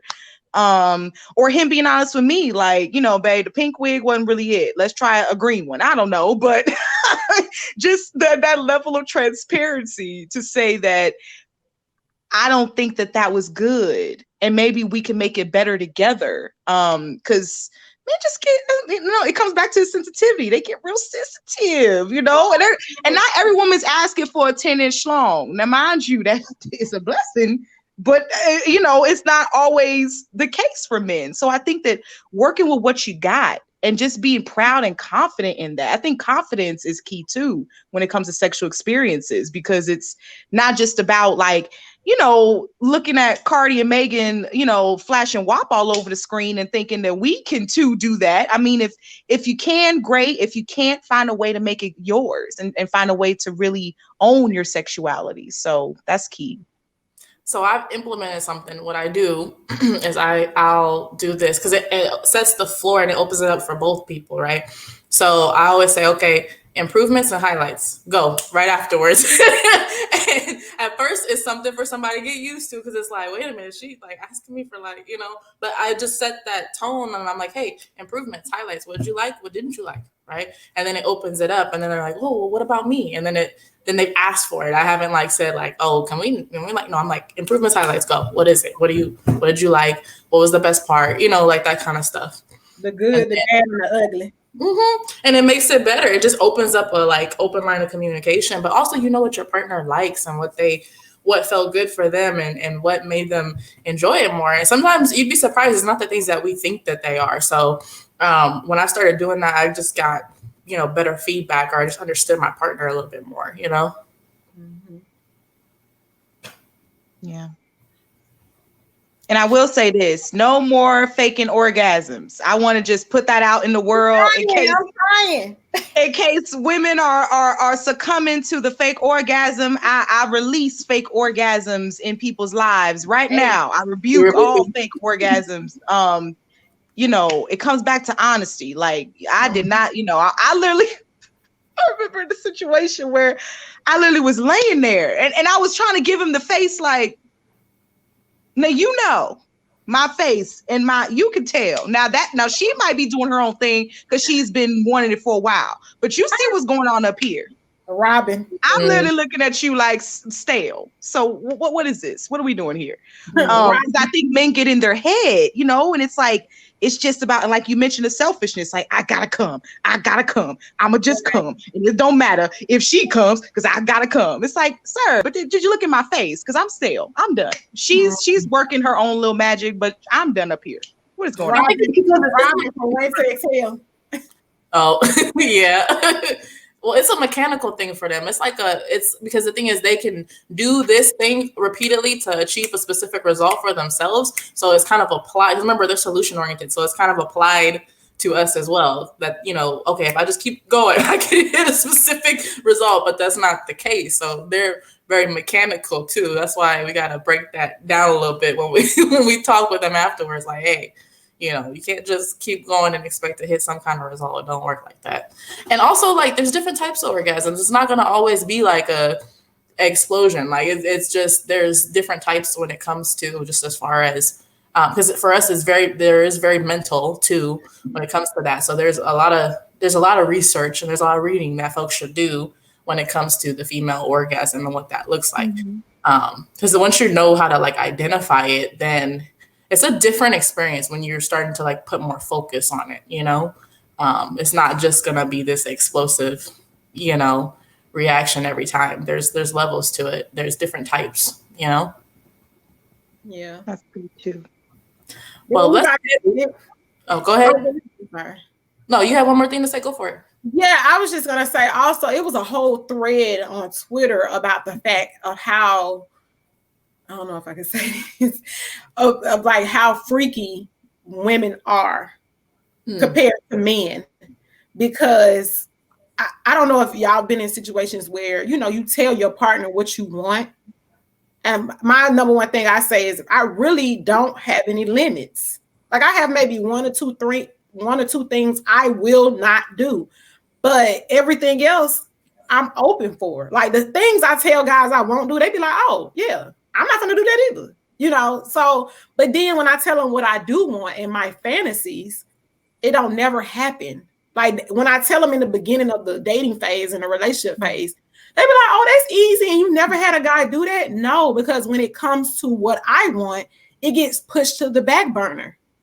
Because like you said, it's like they just worried about them coming. And it's like, you forgot about me, So I'm like, I wanted to ask you ladies, have you ever experienced that when it comes to like your sexual fantasies? Like, the guy, it's like, oh, when we first started dating, you was like, oh, I do that. Yeah, it's fine. But then when it's time to do it, it's like, oh, you really was serious. Yes.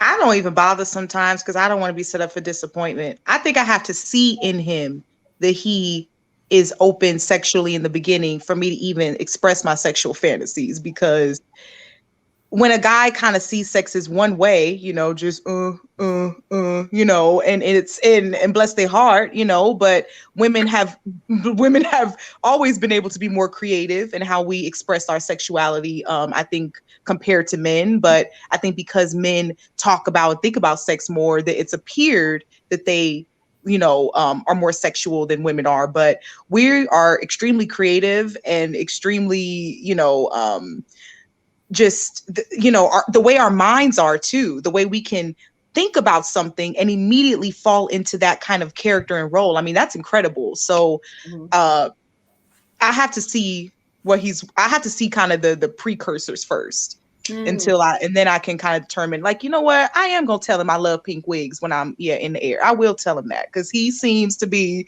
like the type of guy, or whatever fantasy it is. But definitely I have to see kind of where he's at sexually. Yeah, I know. I have to do better and stop lying about orgasms. I do. No more. I rebuke it. I told myself to stop doing it. And I told myself to tell a guy when it doesn't happen, I'd be like, because then he'll run around and think that is okay and that he's really the man. It's like, honey, boo. I have news for you. Exactly. That's why I said I'm gonna stop telling them. Maybe you can do it for me.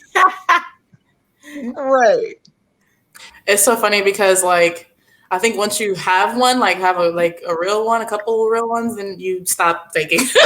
You're like, yeah, no, I know what it looks like. I know what it's supposed to feel like. Yeah, you didn't do it. You know what I mean? So, because men are quick to say, if you don't do it, there's a woman out there who will. Well, baby, it works both ways. It works both ways. Because if you won't do it, trust me, all I gotta do is go down on Peachtree Boulevard and no, I'm just kidding. But I'm just saying, there's plenty of men that will. So it works both ways. And I think that's something that's always intimidating for men is for them to have the idea that, oh, I ain't good enough, and I try to set a tone where it's not about ego and all that kind of stuff. But if he wants to show his ass, it might, and I'm still working on myself, but I'm just saying that it can go to that level of don't try me, as far as just thinking that you are somebody. And really, I think it's the room to be teachable. So you might be somebody, but I got some things I could teach you as well. So you can really, connect with me better. Yeah, that makes sense. I would agree with that. And you actually meant to say Manchester and Crenshaw. Thank you very much. Oh no, you're right. I got my streets messed up. You're Wait right. a minute. Are you from Inglewood or not? That's true, girl. Being in Atlanta for a year, I'm like, I don't even know where I'm at in life. But no, you're right. You're right. Florence and Slauson, if you want to go even further. Yeah. Okay. Now we're going to redirect, right? Redirect. And this time I want to hear Crystal a little bit more because Crystal, I know Crystal has a lot of good things to say, and I want to hear from her a little bit more. So I'm going to set the tone with this one because this will be the last thing that we talk about tonight. So compatibility versus chemistry, right? So compatibility is I feel like people use these terms interchangeably, compatibility and chemistry, when they're not necessarily actually the same thing. So compatibility is the natural alignment of lifestyle choices and values of two people. Compatibility is about the long-term potential of two people. Then chemistry represents the emotional connection when people are together, the spark, right, that people talk about. So we have these ones ranked as a 9.2, both of them. So let's talk about compatibility versus chemistry and why these two are very important. Well, chemistry is very big for me. We have to vibe.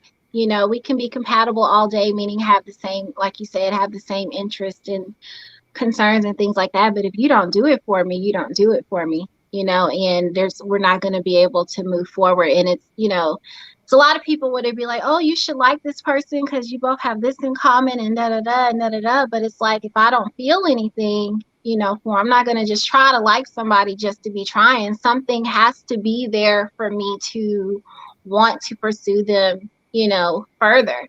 Whether it's the confidence they have when they walk in the room, the respect that they have for people, for me when we're talking, different things like that. It's just a lot more. It's more important, I think, to me than compatibility. Although compatibility is, you need to be able to exist. You know what I mean? Mm-hmm. But if you're not doing anything for me mentally, or, I guess stimulating me sexually, then there's nothing, we can't really move forward. And so sometimes I just have a sense of discernment, and I can kind of just feel out a situation, or I get a vibe from a person and I just kind of already know it kind of, probably wouldn't work out. So. Okay. Sorry, I'm real simple with it. Yeah. We're talking about compatibility versus chemistry, y'all. So the difference of your lifestyle choices, the long-term compatibility, and then the chemistry, that initial spark. I think that was really good, Crystal. You talked about discernment, right, when it comes to people. But I think people that don't necessarily have that skill of discernment can sometimes get swept away by chemistry before looking into compatibility, right? I kind of look at chemistry as like, how fireworks, they go up into the air and then they fizzle out? That's kind of how I look at chemistry if there's no compatibility backing it up, So I definitely think, that having that discernment really helps when it comes to, we have chemistry, and then we can move forward from there, if they're able to, right? That was really good, Crystal. Anybody else? Feel free to jump in. I think for me, compatibility is very key, as well as chemistry. I think they definitely go hand in hand. Something that I've always experienced is kind of one-way compatibility, where he's totally into me and I just can't seem to feel the same way about him. And I'm like, man, what is it? And how is it so different? He's like, man, Christy, you just everything, like my checklist, boom, it's ... And I'm like, well, there's just things on my checklist that you're just not meeting. And it doesn't make, and I think the emphasis is that immediately you feel like, well, dang, I'm not good enough for this and that. It's like, it doesn't make you a bad person. If there's the next woman who's just as amazing as me that swoops you up, that would make sense, because you are an amazing man. It's just that for me personally, that chemistry component even with our compatibility, it just doesn't fit me. And I think that we need, that people need to understand that it's very personal, how we understand chemistry and compatibility. And that, because I've had male friends who's like, I do a lot, and and there's women that love them and that think they're great, but I just personally haven't been able to make that kind of connection. And it's just because of my preference and my emotional attachment to a person compared to the next woman. So it's very intimate. It's very just focused on the individual. And it shouldn't be taken personally, because I think that's the biggest thing, is like, man, I'm not good enough. But no, you're good for the next person. They take it And personally. yeah, yeah. And they start getting an attitude. Just, Mhm. I've had a lot of situations where guys have liked me, expressed it and all that. And it's like, if I don't like to be put in a corner and forced to have to come up with something to make you feel better. It's like, if I'm shying away, don't pressure me, because then you'll actually get what I really want to say to you. And it's Mhm. a lot of time I don't want to be mean and I don't want to say all that, and I mean, it's unfortunate, but I mean, if there's no chemistry, if I'm not feeling you like that, then I'm just not feeling you like that, and I'm not gonna force anything or go along just to go along to make you feel better. I'm suffering along the way. Who does that? I Right. don't. So I just Mhm. gotta take it. When they get upset or they switch up on you, just because you don't feel the same way, then it is what it is. And I can ignore a person, because I've had that happen a lot of times in the little hangout groups, that I be in, or that I've been in, I guess. And so I just have to be like, all right, well, I mean, I'm not that girl, so I just have to be okay with the situation if I'm going to still be hanging in that group or just whatever. But yeah, they get so sensitive, and then now they can't look at you anymore. Mhm. They talking in third person. It's like, I'm right. No, like I literally had this happen. I was out with a friend, and then one of the people that was liking me, and it really wasn't reciprocated. Before this conversation, or before something had I guess happened, it was all okay. Well, what y'all drinking? Da da da da da da. Now it's like, what she want to drink? It's like she right there. Like, I'm like, I want this. Like, I'm right here. Like, come on. You know what I mean? So I mean, it is what it is, but Yeah. it's Yeah. sensitive. I want to share something with y'all on my screen real quick, because I think this will help illustrate this so people understand a little bit better, right?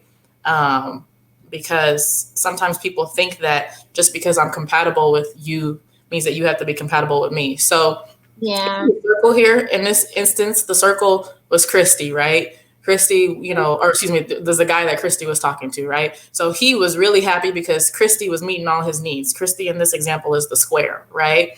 So this guy's needs are all being met. But see, as you, the square, there's still gaps. You see these areas that aren't being filled that he's not filling because y'all aren't compatible. You're a one-way compatibility. So Christy's the square, he's the circle. He's all happy and good and great, but there's still those areas that are missing for Christy, right? So we have to stop being kind of selfish about that part when it comes to, hey, we're just not meant for that person, and it's just because of the fact that you don't meet all my needs, and that's okay. You don't meet all my wants Mhm. either sometimes, and that's okay.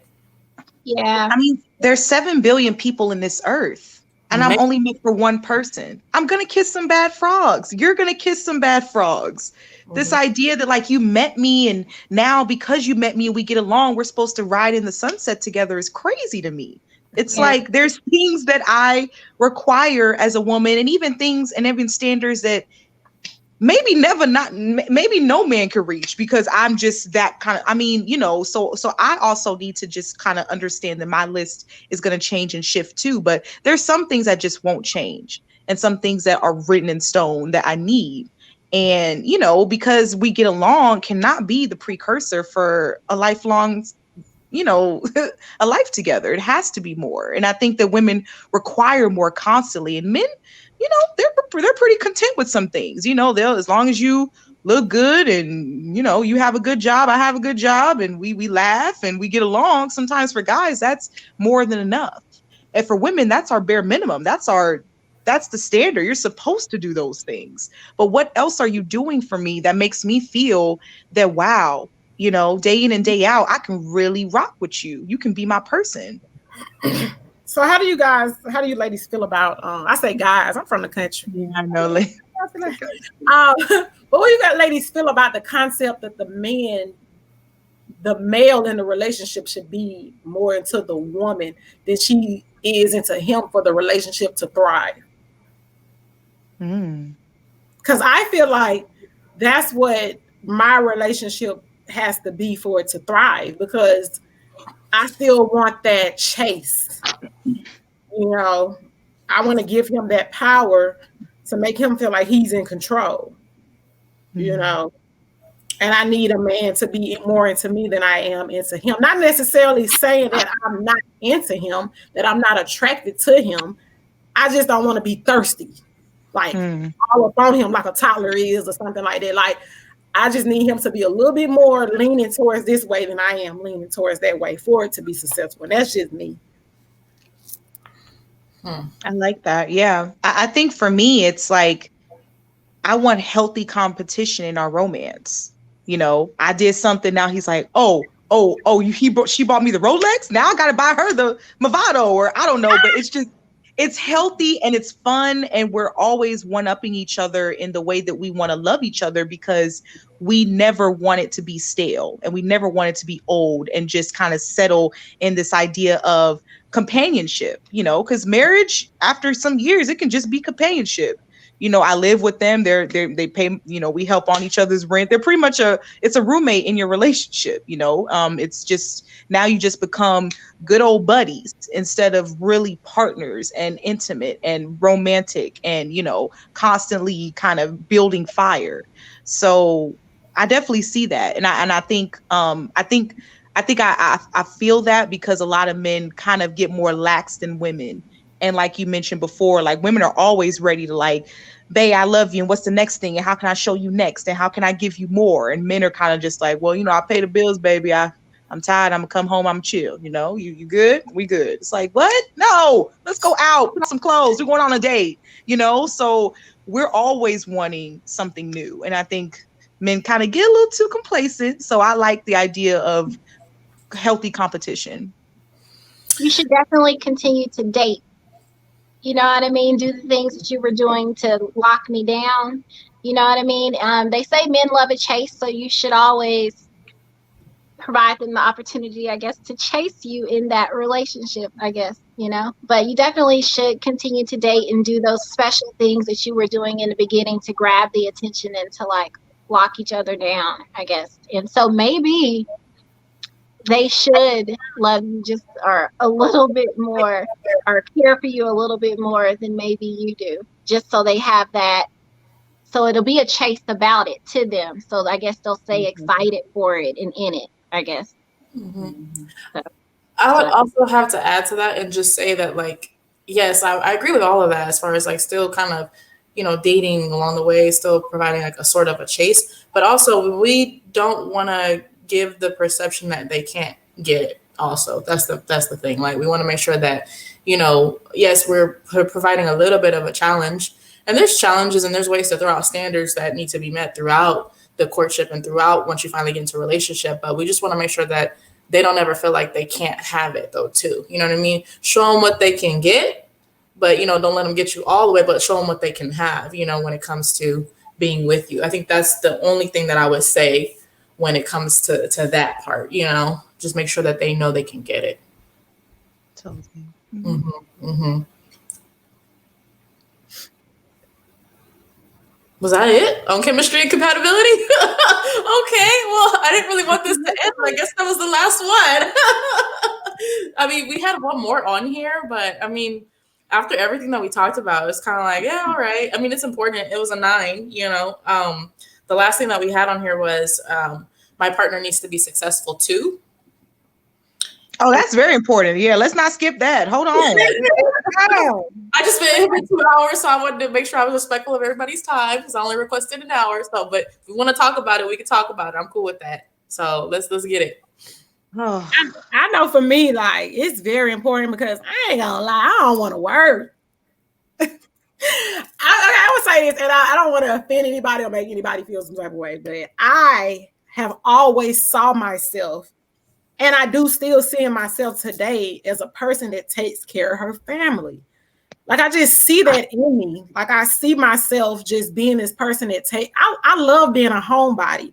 So I would take pride in staying at home and not working, and my husband being the worker and being able to make enough to take care of us financially without me working, because I love to cook. I love to take care of my kids. I want to take care of my husband. I want to take that load off of him. And then on top of that, I do like being in control. And I feel like when you're a stay-at-home mom, you're a little bit more in control of everything because you know what's going on. So I do see myself being a stay-at-home wife. Not necessarily saying that I won't bring in income. I just want to stay at home and do it. So it is important to me that my man is successful financially, and not necessarily saying it's gonna happen, because I might end up with somebody I'm in love with and I still have to work, and that's okay because I've been working my whole life. But I would love to get to a point one day where I don't have to, or I could just do it from home, which that's what everybody doing now anyway. But I just see myself being at home, taking care of him, taking care of our kids, taking care of the house. I just want to be a stay-at-home mom. I'm not a lazy person. It's just I've been working a job since I was 16 and I'm tired. Yeah, I think success is truly a big factor in relationships. Even in relationships, we always see finances being one of the biggest reasons why marriages and commitments don't work. So it's so important to address that elephant in the room of like, hey, babe, okay, well, what are we doing financially? What are some things that we can do to increase our money, increase our thoughts of entrepreneurship, or just our thoughts of taking care of our future generations, in financial wellness and stability. So it's very important. I think, me being 28 years old, it's kind of in that realm of like, some men are still getting it together while I seem to have it together really well in my finances. And so that's always been a detriment to me dating, is unfortunately just some men still not figuring out career wise and and not taking initiative to, because sometimes, it's not even about the fact that I've been able to do all these things career wise for myself. It's the initiative that I've taken to make sure that I'm set up in a way that I can be comfortable. And also, if I'm ready for a commitment, I can actually bring something to the table. Whereas men, they think that the charm and the smile and the good dick is really a way of them being adequate enough for a relationship. And it's like, well, where's your money at? Like, really? I mean, money makes the world go round. We can't deny it. We can't sugarcoat it. We can't fluff around on that. We got to make money to do what we have to do in life successfully. So levels of success look different. I mean, money is one part. I think we can look at success differently. Everybody has their own story of that, but we can't ignore that the bills have to get paid, and that men need to take initiative on where they see their career going and what they really want to do with their lives, and how that also can influence what they see in a relationship. Because you are not ready for a relationship you can't pay for my date. You're not ready. I'm sorry, you're not ready. You're not ready. Go back to the drawing board, figure it out. And it's not even on some like, oh, that's all you want. No. That's a precursor to see what you can do. If you could pay for my meal, then I know that you could probably pay for a bill, like a light bill or a utility bill. And if you could do a utility bill, you could probably pay for a mortgage or a rental property, right? So it's not just seeing what I can get out of you. Because most men, and I've noticed that in Atlanta, that most men think that women are just trying to find, men to take them out to STK every Wednesday, every Friday. And it's not about that. For me personally, now I know some women do that, and they could do it. But for me, I know that it's important to just see if you're capable of taking care of me. Buy that $40 meal that we have, or buy that like drink that you bought, or whatever it takes to show like, okay, now I see how you move just in a date and how you could take care of me. Then I can see where we can go in the real world. So I don't also just look at what they can do on a date, because I will say from some interesting experiences that they're gonna do on the date, but then like you down the line, you like, wait a minute. you was doing all of this on the date, and Mhm. now you ain't got, 2 cents to put together to your name, like for your actual priorities, because you already splurged your priorities on me on a date. Like Mhm. that don't add up for me. So when I think of like successful, I think of someone that's financially responsible. And what I mean by that, you don't have to be balling outrageously, but are you responsible with what you do have? And how do you manage that? Right. I look at that as a big thing. Also look at like, okay, yeah, you spent on a date, but what does it look like in your day to day? You know what I mean? And also when it comes to like my partner needs to be successful too. Are is my partner happy? And that's one big thing that's I think more important for me than anything else, because like Fontaine and I are a little bit different on that scale. I'll go out and get the work done. I just need to know that you at least know what you're gonna do and you're happy and successful in that, because I know that I'm gonna be balling outrageous at some stage, right? So as long as you're happy and you're fulfilled and you know who you are as a man, I'm cool with that. We're gonna figure out how to go ahead and get some money coming into this house, whether it's your skills or my skills. But are you happy and you know who you are? Because like I've seen some men that do make a lot or they are in careers, but they hate them, and then when they come back or they come see you, it's just like you're miserable. You know what I mean? So I don't know. Kind of look at that too. I feel like, when it comes to finances, you need to be able to do for me what I can do for myself. Like that's just kind of like a minimum. And yeah, success is whatever that means to him. But the career path that I have and the type of money that I make and am able to make and probably will make, he's probably going to want to be successful so that he, you know what I mean? Because men, that success and the money thing, that can become ego driven, you know what I mean? And they can start to resent you and have all kind of feelings because you're making more money than them. But, and so they have to be secure in whatever their profession is. And, if they have dreams and they want to get to a different financial bracket, okay, well, what are you doing to get there? And then if you are content with the role that you have, okay, but what can we do to build generational wealth, and just passive income with what you do have coming in? With what you have coming in coupled with what I have and can part with, how can we grow this? So they got to have a good mindset when it comes to money as well. So building it, spending it. I like to travel, but I can do everything on a budget, but don't like not want to do these life experiences because I guess you're tight with the money or you don't have it, I guess. So you definitely got to be able to enjoy the little things in life because we can't just be going to work just to be going to work and pay some bills.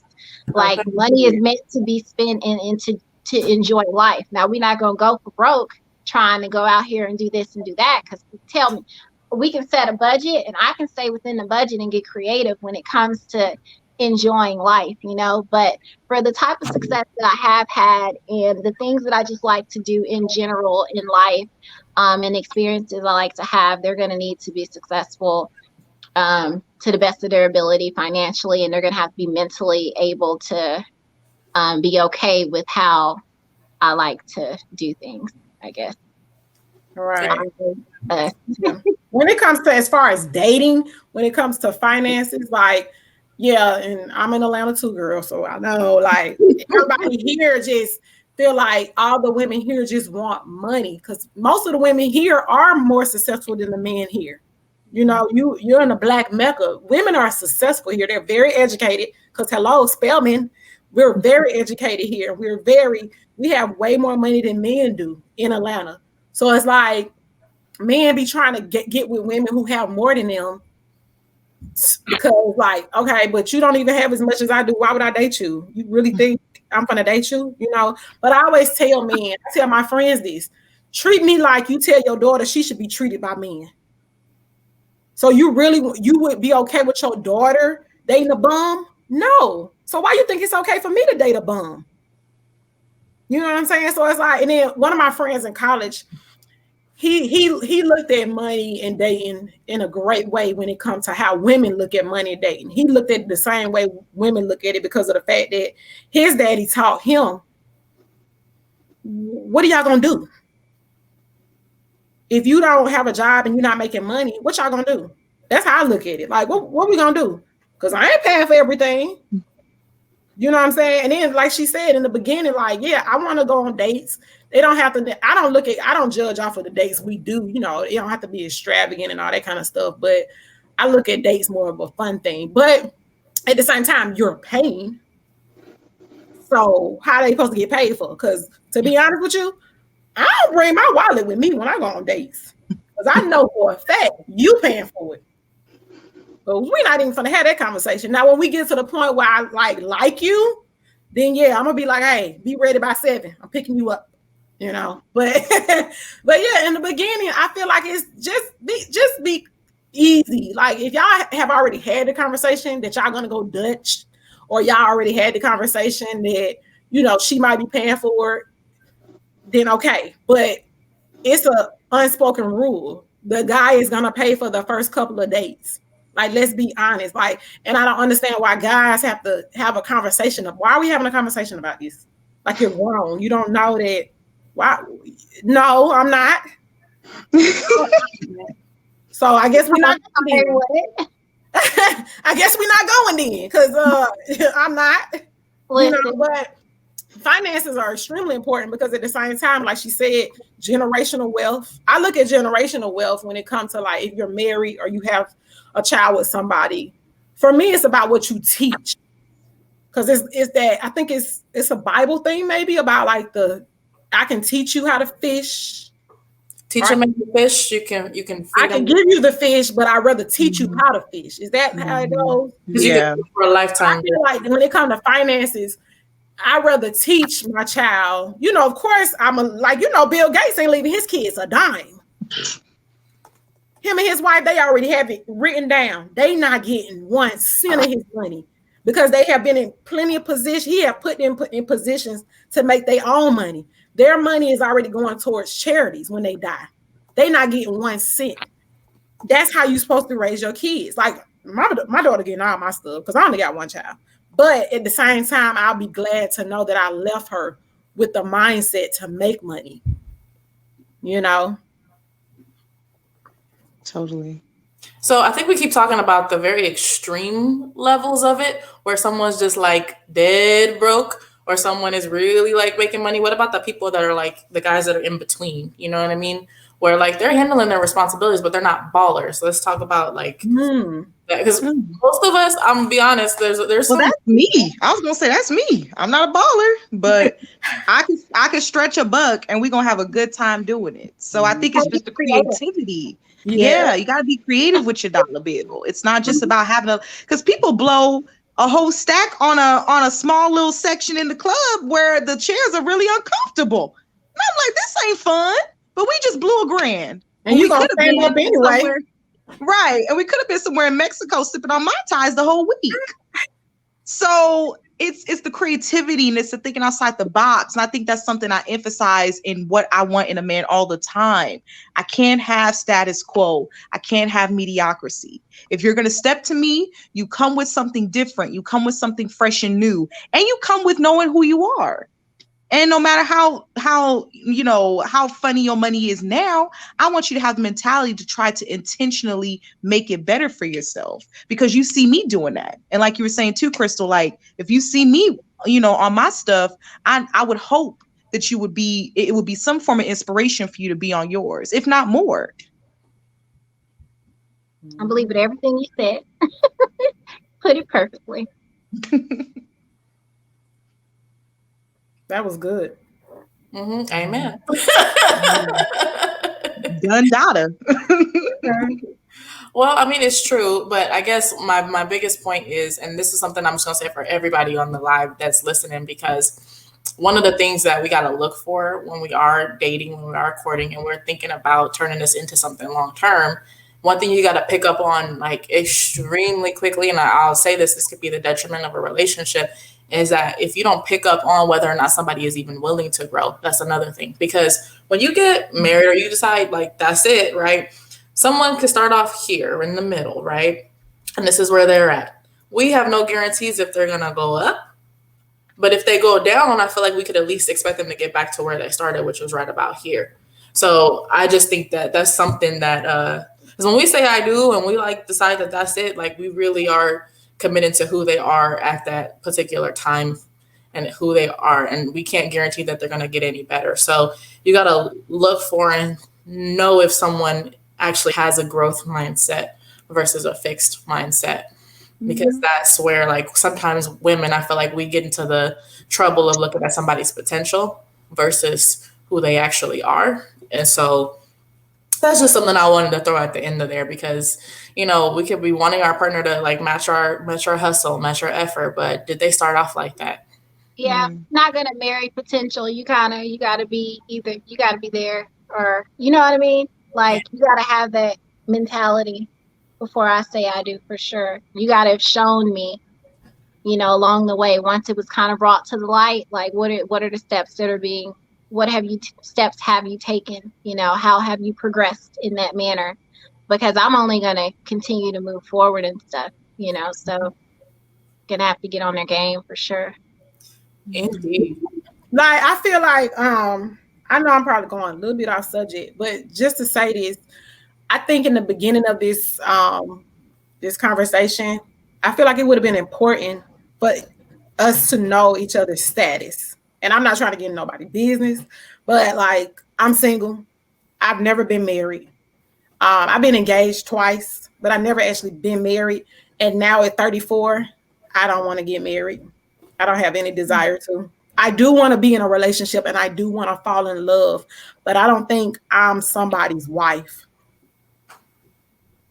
Because we're talking about dating and like the whole subject is about what women want in relationships, and it's like I feel like it's important to know a person's background. Like, I know you are divorced and you have experience, when it comes to marriage, and you have a certain view on things because you've been married and divorced. So I feel like that's important to know that, putting it out here. Like, just like how we said we're in Atlanta, we do this. I think we should have went like, oh, well, I'm not married or I've been married, because it's about relationships and we're giving our opinion based on our experiences. Yeah. Now that we know that, how about we all just go around real quick and you can say it from your perspective as to like how you just mentioned, you've been engaged twice, like you've expressed why, where you're at relationship status wise. If y'all want to actually share that, I won't put anybody on the spot, but feel free if you want to share where you're at and why. Fontaine, I think that's really cool to say because not all women want the same things. Not all women want to get married. Not all women want to have children. Not all women, want the same things in general. So I think it's really good to point out that we all are different in every way. And to go into a relationship assuming who you know of me to be is not going to be good. So for me, I'm 28. I'm single. Been in some relationships, but I do hope to get married one day, and I do hope to have children one day. So, God willing. I feel that. I am single. I date here and there, just because the type of guys that approach me, I'm just like, I had a really bad dating season some time back, and I was just like, I wasn't missing nothing. I'm pretty good. So for now, I'm just loving where I'm at. I appreciate that. And single is a time like where you really focus on, okay, what are you looking for at some stage? And figuring that out, and you learn your likes, dislikes, and then spending time with yourself is some of the best stuff that you can do before you get into a relationship. Like, I love being by myself. I was married when I was about 22 years old. I was very, very young, and I actually, because of how career driven I am and how, like we talked about, that masculine energy, how much of a driver I am, I could have never told you that I was going to get married at 22 years old. Like, that just was not something that was appealing to me, right? And so I ended up getting married, and I learned a lot from that experience very early on. I would advise anybody to wait as long as they can, if they can wait till I would say at least 28 on up, because you learn so much about yourself.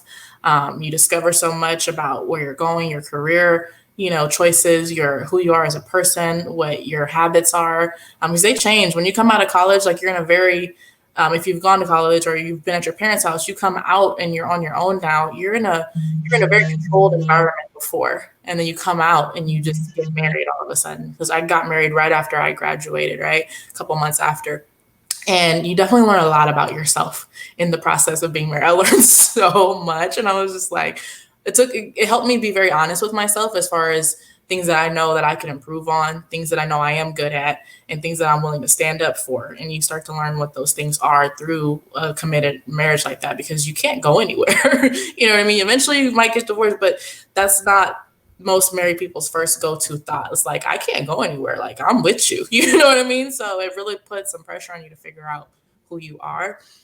Currently, I have a honey, but like I said, from having been married, I'm taking that real slow. Wow.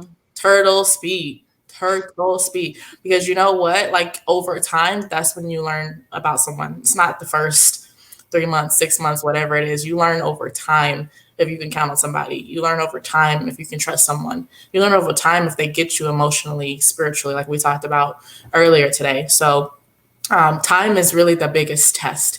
And it's not through the good. I think Christy might have been the one that said it. You don't learn somebody through the good stuff that happens. You learn them when stuff is bad, Like, how do you react? How do you respond? That's when we learn who somebody is. So time is the only indicator that allows you to see all of those things. You'll never know somebody 100%. That's a fact.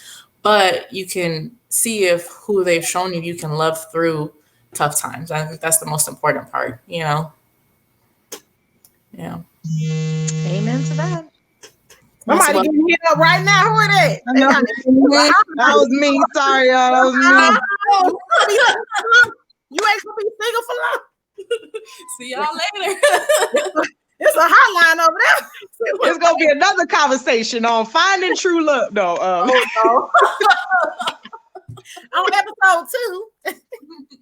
I do think we should do this again, because I feel like definitely that we've loosened up over the last couple hours from where we started to where we ended up today. I feel like we definitely loosened up and we built some rapport, and it was fun. So think about maybe something that y'all want to talk about, because I usually find these things online and I do some research. But if there's something that y'all three think of that really honestly is like close to your heart, or something that you just want to talk about, like let's do that. Let's have fun with this, because I just feel like the dialogue around relationships needs to happen, because I feel like a lot of stuff happens behind closed doors and we never get to learn from other people's experiences until we go through it ourselves. And then they're like, oh girl, I've been through that too. Well, wait a minute. Why didn't you tell me so I could avoid that same pitfall? You know what I mean? So I just feel like these conversations are very invaluable when it comes to just becoming better human beings. I feel like ever since we started doing this, I've learned so much about myself and so much about other people's perspectives, and it just really makes you stop and think, So I definitely appreciate everybody being on today. Y'all have any last words, any last thoughts before we close it out? I just want to say, I know I'm the only one in the world that don't want to get married, but I just want to say, I feel like I want women to stop losing themselves in marriage.